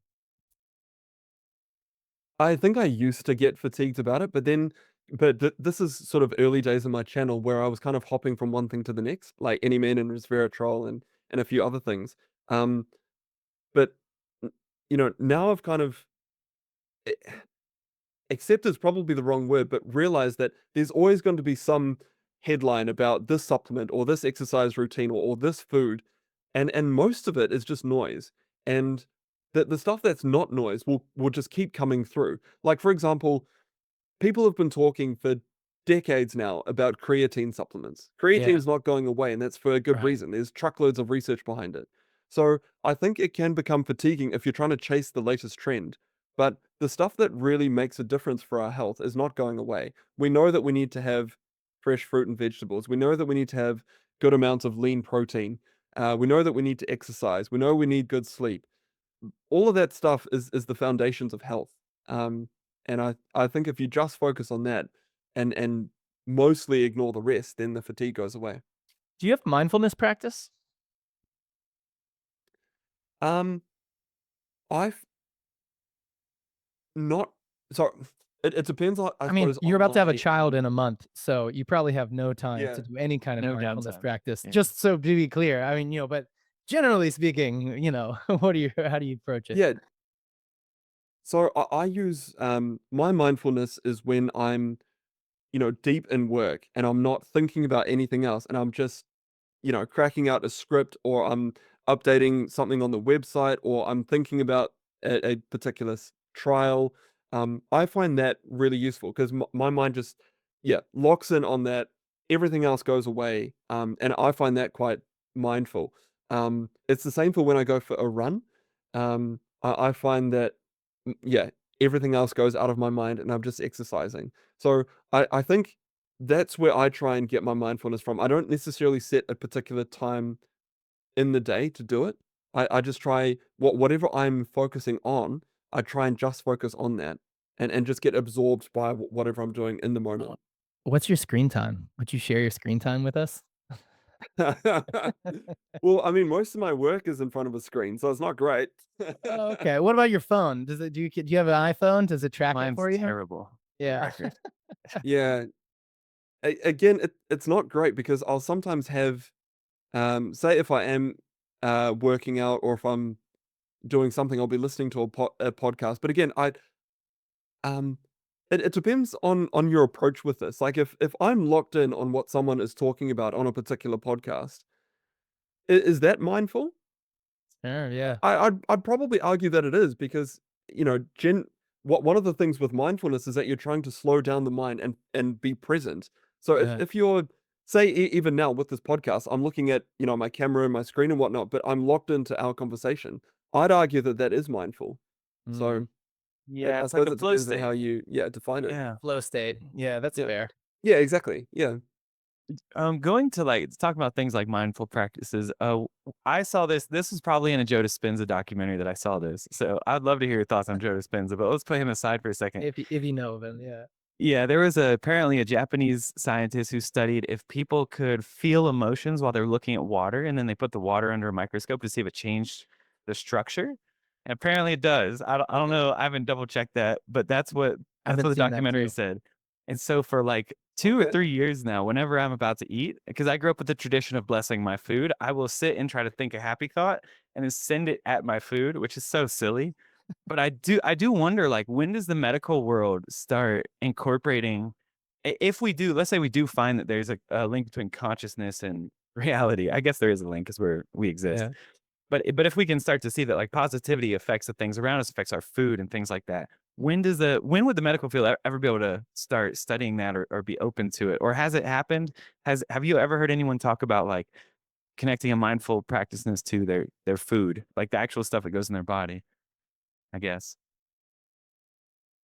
I suppose it's a bit disconnected, but say for example, if someone is in a positive state of mind, they're more likely to be practicing healthy life habits, right? They're more likely to be eating better and looking after themselves and being more present in their social connections and whatnot. So while I don't know whether you're, say, physically changing water because of thoughts, Right. I think that there is a huge recognition in the medical world about how important mental health is and your state of mind is. So, that's one of the things that we screen for in the clinic, particularly say um, postnatal depression. And this is on my mind because obviously we're about to have a third child of our own. But one of the questionnaires that we'll go through with new mothers is around their mental health. Um, because if they really are struggling, obviously that's not going to be great for their health. It's not going to be great for their child's health, and it's not going to be great for the rest of their family. So, in that way, I think medicine is heavily studying it, but more of an indirect way, I think, compared to what you were talking about. Man, What do you Go ahead, Austin. well, I'm curious about the postnatal depression. Like, is there anything for dads as their wives are struggling through stuff? Is there any sort of I don't know, therapy for dads to be like, hey, your wife's gonna go through something very difficult. Her body is gonna get like kind of wrecked for a while. Here's how you need to be supportive, and here's how you need to deal with that different energy going on in the house. Is that something that you'll be thinking about? Like, how do you take care of yourself when your wife is going through something so difficult? Yeah, it's a really interesting question because men are often forgotten in this process. Um, and I don't I don't ever think, to be honest, that there would be a solution that's pushed by the medical world for men's health in that regard. Um, I think and I don't get me wrong, I think there should be. I think men do need to be supported through this process because it's a massive life change for them. Your body undergoes huge changes as well uh when you have a child of your own. Naturally, your testosterone levels go down. This has been proven out. So, yeah, there's huge psychological and physical changes that men go through with childcare. Um, but in terms of support, I just don't think that, and particularly in today's world, I don't think that there's that push. Um, Wrongfully, again, I think men do need the support, but I just don't see it happening from um from the medical world. I think it's more we get help from our friends, from our fathers, if we've still got our fathers um in our family. And I think more and more, at least this is what I've experienced with my friends who are now having children. um I think it is more recognized about how much more involved fathers are in their child's life compared to, say, what was happening in the 1960s. And how Totally. we do need to stand up and be there for our children, support our wife or partner. um yeah, but again, I don't think that, unfortunately, it's going to come from the medical world. I think it's more, again, friends and our own fathers. What more of a deep question here. What do you think is sort of the meaning of life? What do you think's the point of being here? What do you think about spirituality? What's your like your because you know, we're all just humans living here and there's 7 billion of us. What do you how do you look at the world? This is a question I struggled with a lot, particularly in my second year of university when I'd reached medical school and I yeah kind of went through a crisis of meaning um, that was really really difficult to pull myself out of. And um, the one the one thing that came to mind, well, the thing that kind of What pulled me happened? out, Yeah, what um, happened? What brought you in first? I kind of realized I was on this conveyor belt.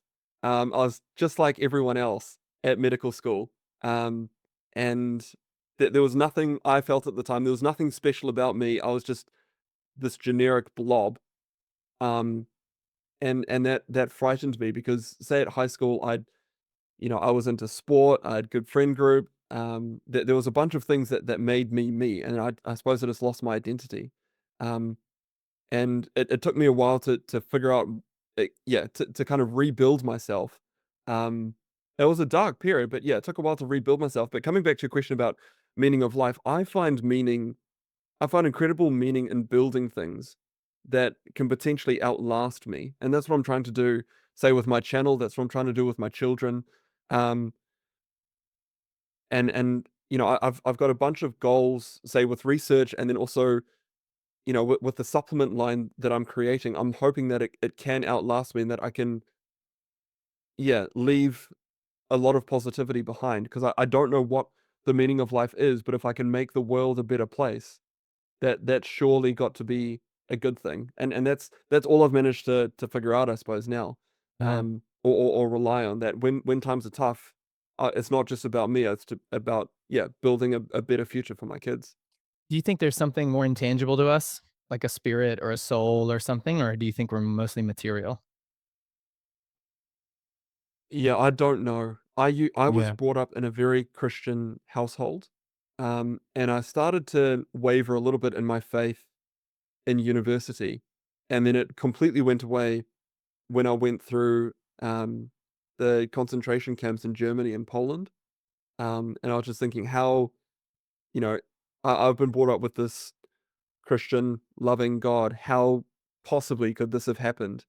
Um, yeah, with the type of God that I was raised with. Uh, and yeah, that's where I just needed to find different meanings of life. Yeah, which is just about building a world that's yeah. I get a lot of meaning from building, and particularly knowing that something hopefully will outlast me. But is there something extra? Is there an afterlife? I don't know. I'm skeptical. But in the meantime, let's Yeah. make this world as good as we can. Have you ever had a supernatural experience? Seen an alien or felt something beyond or, you know, anything that you would actually typify it as, hey, that felt beyond just like gravity and the like. Yeah.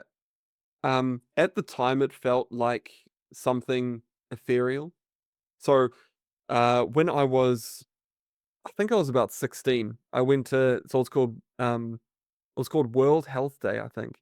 And it was this massive, um, gathering of Christians from around the world, and you got to see the Pope and whatnot. And it was held Hmm. in Australia. And at that time, it felt sounds cheesy, but it felt like I had the presence of God living within me. Yeah. But now, looking back on it, it was just a sense of hope and connection, and happiness. Mm, I don't think it was to do with an ethereal. Well, yeah, I don't think it was to do with an ethereal being. yeah. I think it was just the emotions I was feeling at the time.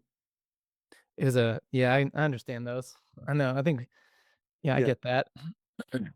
Um, Because you guys have obviously talked to a lot of different people, though. I'd be curious to hear your thoughts about whether you think there are, yeah, that there's an yeah. extra being. Um, Oh, wow. Yeah. I'm like 100% on aliens, on like physical aliens, just because of how I've got the statistics of how populations coming to existence. And I think that like if you look at how it seems like most populations follow like a sigmoid pattern, like they'll start exponentially up and then eventually they taper off. And so the chances that you're right at the beginning, like the area under the curve is super small. Anywhere else it has a much higher probability that you would fall under there. So I assume actually came from a different race. That's like where I stand. But I think that's only this dimensional. I think if we're talking about like beyond that, because who's the god of the aliens, or they could just be robots from different civilization, or who knows what that would even be. I think that's really compelling, and I love hearing people's thoughts about it. I'm not sure, but I choose to believe there's one, and I almost think that choosing to believe makes it more real in some sense. I don't know, at least because I believe that the universe is a cause. It seems to be that there's a cause and effect chain going on. And if I could create the effect of believing in a loving God or loving being or something, that's not without a cause. That has to have some sort of cause. And so maybe it's like it's just what playing with semantics. But yeah, I choose to believe, and that has effects on me that I accept, I guess. Yeah, I think that I've Yeah, had cool. yeah, I've had some I feel like I've had a couple of supernatural sort of experiences where you feel like it almost feels like The Matrix. Like if you've seen that movie, you just all of a sudden you just feel like I'm in a simulation or none of this is real. And quantum physics is actually showing none of it is actually real. And so I don't know. I don't know. So I don't know if that puts me. Did I feel another dimension and feel that this dimension is just like a thing? Like it's really hard to say what happened, but I feel like I've had enough experiences to know that there's more. I feel like there's more than just what we see in front of us, and that we have the ability. I don't know if we're like some hyper cool machine that can do it, or I don't know how, but or if it's the soul or it's that spark of divinity or whatever. I think everybody kind of feels it. Everybody can get to it. But I think that we gotta learn how to live life here and love people and get to a point where that can even be.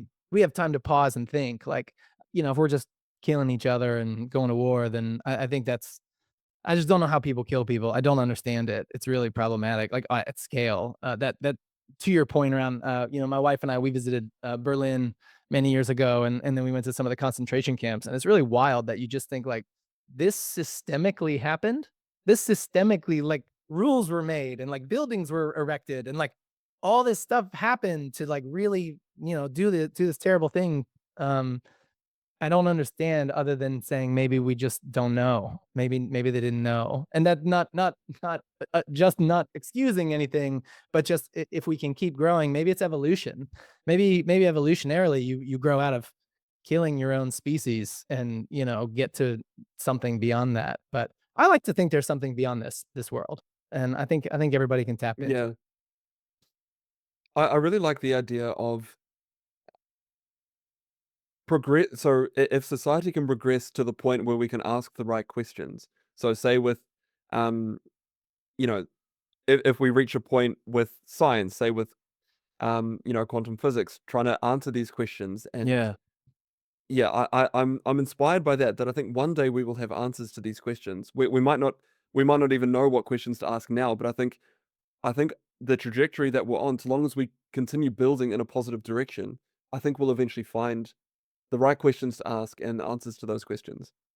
Yeah. Have you ever experimented with any sort of psychedelic, like mushrooms or anything like that? Because a lot of people go into that and then come out and go, "Holy moly, this is all nothing, and there's something greater." Has that ever been interesting to you? Yeah, I think I kind of missed the boat on this in terms of, um, right now I've just got too many responsibilities going Oh, on to yeah. With suddenly, between your kids and you your know, YouTube channel and your clinic, do yeah, you? yeah, yeah. Yeah.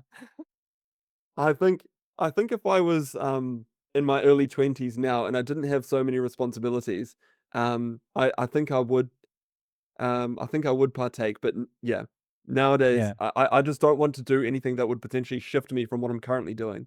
Like if I Yeah. if I went down, yeah, i- if I don't stay Interesting. very busy and locked into particular tasks, I mentally spiral quite quickly, and that's one of the things I've just had to accept about myself. And I Ah. worry that if I went down the psychedelic path, that I would end up spiraling, and yeah, Where do go you through more spiral to? crises of meaning and whatnot. So, What happens? Where do you spiral to? oh well, it's just yeah, like why are we here? What's the point? Yeah. And that's where I've tried to fill that the way that the way that I've dealt with, I suppose, my own mental health battles is that if I don't if I don't keep running on if I don't keep running on the treadmill and if I step off, Yeah. my mind just goes. It's a scary place that it goes to. So if I keep busy, almost use it as a distraction and try Yeah. and be busy by doing meaningful things, Yeah. then I can kind of escape that. Yeah, and I have found that kids really give you very little time to think about much. If you at all care about your kids interactive in their lives, they generally like to take as much as you give them, and they don't give you much room That's for it. existential angst. At least not for a few years. Yeah.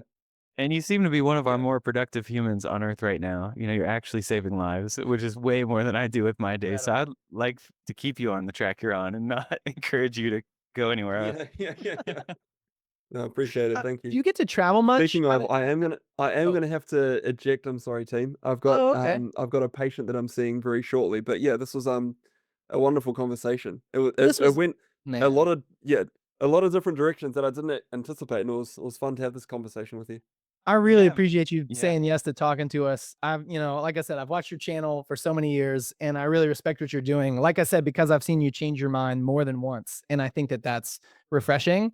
And so I really appreciate that you had that 3 months where you were like, let me just throw out a couple of videos and you're here now. I think you're going like one to many and you're really impacting the world. And so thanks for doing it. I appreciate it. I'll keep watching. Yeah. No, thank you both. It was fun. And Yeah, man. should we tell where should everybody find you? I mean, I will link to your YouTube channel, but YouTube, and then you got your website too, right? Yeah, YouTube's probably the best place, but then I do have my website that I'm starting to put a bit more attention towards. But yeah, YouTube is probably the best way to find me. Okay, Roger that. Brad, this was awesome. Brad, really nice meeting you. I love great to meet you. I Thanks. love Yeah, you hearing how too. you tick and everything. It's really awesome. It actually brings a lot more color to your channel too. So I appreciate it. Yeah, no, thanks, guys. All right, all the best. See you All later. right. See you, Good man. luck with your patient. Good luck with the baby. Yep. Thanks a lot. Thanks. See ya. Bye. All right. Oh, okay. He left. Yeah, we didn't tell him not He's to. out. That was tight. Let me stop Dude, it. that was awesome. Should we stop it or keep going? I don't know. Oh, we can keep going for a bit. Let's get some clips. Because I wanted to tell him, but I didn't have a chance. Yeah. You know, he bashed on antioxidants a little bit and Yep. resveratrol. Yep. And I just wanted to let him know when big wine comes after you, buddy, like we'll have your back. Because I think Dude, red wine has been leaning on antioxidants and resveratrol since like the 80s, dude. I mean that's the only thing I know about wine. Is All I know is it's good for you because of the antioxidants and the resveratrol. yeah. Yes, that's it's right. really convenient side effect of getting drunk if you need to. Yeah. Oh, that was so fun. Dude, Gosh, that was so fun, I've man. seen that guy makes hundreds of videos, and so it's so fun to actually ask him questions and just know him a little bit better too. Yeah, there's been a few times since we started the podcast when I'll be looking at the screen and I can't believe it's interactive because you've seen the person on screen and you're like, wait, I can talk to him? Yeah. Oh, this is a call and response moment, not just Oh, like, wow. feed to me. Yeah, it's really Video cool. is the YouTubes are talking to me. It's really nice. An interactive YouTube channel? Yeah, man, he Sick. seems genuine. Like Yeah. everything in my gut says like genuine. You know, we talk to some Oh, people where it's like, yeah.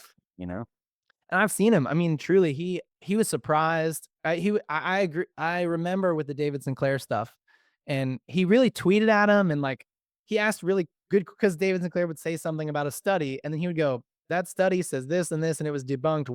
What else?" And then he'd get blocked, and it was like, "Oh, that tough what a path. Yeah. yeah, what a crazy experience to go through when you have these guys who you think are scientifically, they're the lead, they're some of the leaders in the field, and yet you ask them normal Yeah. questions and they They're block the you. biggest names. They're supposed to be the best Mhm. researchers. He was excited too, obviously. I mean, David Sinclair got all of us, and I don't know enough about him to say that he's like not good or whatever. I still think Sure. David Sinclair probably has good motives, but I don't know. That's interesting. It's a tough game out there, It's a Shoot, tough game, yeah. maybe needed some bucks. Who knows? Yeah. Yeah. Yeah, it was really cool, and it's cool he's having a kid. Also, I didn't know one of his kids had autism, and that was really fun to talk to him about it, because I don't know somebody that has a child with autism and sort of how they've been Yeah. approaching it from being born to I guess 4 years old as an like all the logistics and everything. That was pretty cool. Yeah, dang. Dude, we could talk to him for ages. There's so much interesting stuff in his brain, I feel like, and in the world that he's in. Oh man, he keeps. I mean, his videos are so dense, in a good Yeah. way. Like Yeah. one of the things that he did that I saw no one else does, and maybe people do it now, is he would take the studies that he found and he would just it's in his editing, but he would just pop it up on the screen and there would be a highlight and he would read that highlight and just the way that he would jump from study to study to like read the measurable results and read it's like he just is like dialing us into like the one sentence that he thought was conclusive or interesting or whatever in a study. And so he's like giving you the full study and then like these little highlights and just something I don't even know if he did it. I meant to bring it up, but something about his editing, it just was like it just felt like, cool, you're not lying at all. Like you're trying to find the quotes out of all this research and then showing it to us and then reading it from the thing to where he just built credibility very quickly. Because Yeah. there was no interpretation. It was really like reading. It was just reading the scientific papers and telling us who don't know how to read it what it means, rather than like extrapolating into other conclusions that weren't drawn. Dude, there's something about the medical field I've always struggled with. Like in computer science, we have this notation, like big O notation of understanding complexity. And you can kind of like take parts of your system and you can say, okay, this part of the system has like 1,000 points where it connects with the external world. And so the big O on it's this, and this other part's like this. We have 100 of those pieces. And you start doing the math of how complex everything is. And then okay, if I change a bug, is it going to change? We have ways of like measuring like how big could this effect be? Mm, And it's a very imprecise science, even in computer science. But with the human body, it's like a yeah. trillion times more complex. And Yeah. I always wonder, like, how do you look at Ozempic and you're looking at weight loss, but then how do you know about, I mean, there's a trillion things it could affect. How can we not Yeah. have more humility when we're recommending stuff in general? I don't know. The other thing I wanted that I thought about is, I think it was brought up on Rogan when he was talking to somebody, but 30% of the FDA drugs that get approved are withdrawn and redacted Oh my within 10 gosh. years. Of So course. so 30% of the drugs that the FDA goes, "Yup, FDA approved," within 10 years, 3 out of 10 of those get pulled back because of Wow. unforeseen problems. And that's Dang, like we should talk to somebody who knows about that. I want to that's a know about. that's a big miss rate. Like, Yeah. you're getting a 70. That's a D if you're, in American school. Like Yeah. that ain't great. And yet we're still supposed to just and that's okay if that's the best we can do. I mean, if that's the best we can do, it's the best we can do, right? I don't know. Like, I don't know if we can do better, but I think that it's being realistic about it and not just thinking, well, the FDA is just right because they just always do the studies and they know it's like actually they are wrong 30% of the time. And so it's okay to have healthy skepticism, even to his point, going slower, even slower Yeah. than the FDA is going, might Even have slower. Yeah. assuming you can live long enough to figure it out. And I think that's what ends up happening is people get old enough to where they're like, I can't wait 10 years to see if this works or not. Like maybe don't have 10 years left. Yeah, I So think if you're on your deathbed, you should be able to do whatever you want. Anything yeah, you think is experimentally whatever, like that's your even if you're not on your deathbed, I think you should just have the right to do most things. totally. I Yeah, mean, I actually hopefully think after you're that's a 18, but I yeah. bet we'd learn a lot, you know? And it's like Yeah. those moments in during World War II, because the Nazis did a lot of experiments on unwilling participants in those concentration camps. And it's awful. And I don't endorse it. But a lot was learned actually. There was the knowledge that was gained was valuable, although it was achieved in an unethical way. And I think a lot of insights were gained there that you really couldn't get otherwise. And so I don't think we should be experimenting on humans, but I don't know. They did, and they learned a bunch of stuff. So sometimes it's hard. It's hard to know what to do. Can we like simulate a human in 3D and like then work on them? It's probably too Well, much, but yeah, well, and I wonder if the government or not the government, maybe more of like the military industrial complex. Because it seems to me that's the only place we would have to where you could even like what if some person you might call them a psychopath, you might just call them a medical leader, you know. What if one of them was like, we do need to experiment on 25 humans because we're gonna save 25 million humans in the next right, 10 years. And you're like, right, it's gonna be maybe some brutal stuff, but we need to do it. It's like, well, we can't do that in the public eye because we are all the way the media works, it's so emotionally triggering. We have this yeah, total imbalance towards emotional yep. feeling good about it. So it'd have to happen behind closed doors, probably in secret labs and stuff. I honestly think you could actually have people that volunteer to do it. Like, imagine if you get terminal cancer and you got a year to live and you're kind of fine with it and you're like, whoa, you're gonna give $10 million to my family so I can go get studied on. They're like, okay, like cut them a check for 10 mil and I'm a lab rat now and put me in a coma and go for it. Like, I gotta believe there's 25 people in America that would sign up for that like pretty quickly. Dude, there's probably And tons. yeah, and they Probably a could, million. yeah, I mean that's and they would volunteer into it. I Uh, think there's a lot of people just bored with life, and they're like, I don't really mind dying because I hate the way that my life goes right now. Just like sign me up. If I help people, it'll be cool, Sure. and I'll make money. And if I don't, my family make money, and I'm happy with that. It reminds me of that exhibit. It's called Bodies. Did you ever go? You know what I'm talking about? Where Yeah, it was slice through a body. slice through the Dude, it's bodies. wild. They were Yeah. all. It was all homeless people. It was all homeless people. That's where all the bodies Was came it? from in China. Yeah, it was No all. way. That's what they said it was. It was like Oh, I saw one in America. well, the humans are Chinese, and so I Oh, think that and they shoot. toured around here, and so they said that it was like unclaimed bodies of homeless people is like kind of how they got them, and Wow. that's wild too. Because then you read that and then you start looking at these guys and you're like, whoa, you were homeless, you were a homeless person that didn't make it, and then they I guess found your body and preserved it, and now they really Sliced it preserved up. it.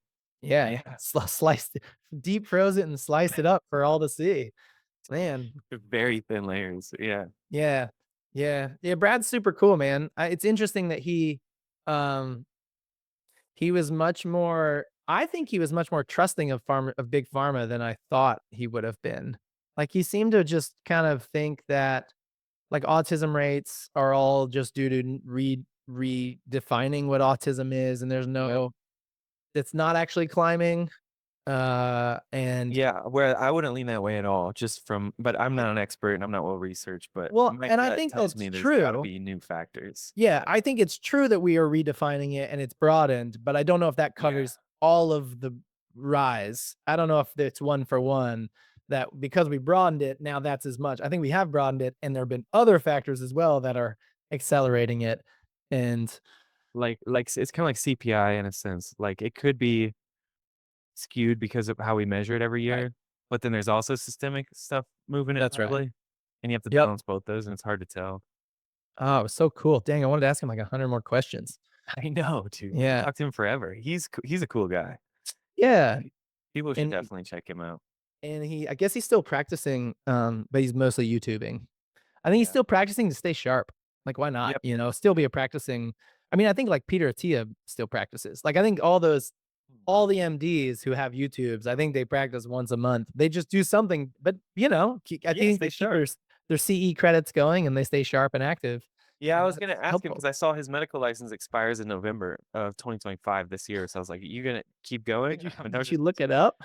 Yeah, I was just checking it out. It's Just in New Googling Zealand. it. It's on their website. Oh Yeah, yeah. I mean, I guess it's public, so you can make sure he's actually a real doctor. yeah, Yeah. he is, and it Yeah, and he expires in is. November of this year. So he's got like 10 more months. But I don't know what the process is like to renew, or if it's worth it for him. Or I was just curious. Oh, that's so funny. Hey, while we were snooping everything about you, we found out about your medical license. You can renew, or Are are you we gonna out renew this year? or are you done? What do you think? Yeah, that was really fun. I think he's a great guy. I thought Yeah, maybe we'll get to thanks for talk to him getting me. That again. was really fun. If we Yeah, ever get to that New was great, Zealand, dude. I'm gonna visit him too. He'd be Yeah, great. He'd be dude. fun to see in New Zealand. I also Yeah, want he to talk needs to to him go about to the COVID South Island. lockdowns. Yeah, They had because New Zealand went like I had friends who were good. doing an around the world trip, and Oh their yeah. first stop they were in San Francisco, and their first stop was New Zealand. So they go to New Zealand, and then COVID hits, and then New Zealand says all of our borders are closed, no one can go in or out, and they just lived in New Zealand for a whole year, and so their around the world trip got locked, and they couldn't even go back to the U.S. because New Zealand was having no one in or out, and they loved it. They had a great time, but he obviously lived through it too, and Yeah. so I was wondering what his experience was like, but. Yeah, that president, that woman, I forget her name, she was real big on the Twitter sphere at that time. I'm mostly negative. Given Yeah. that Twitter is kind of right wing, but Yeah, that's right. That's cool, man. That was really fun. that was fun. Should we get out of here?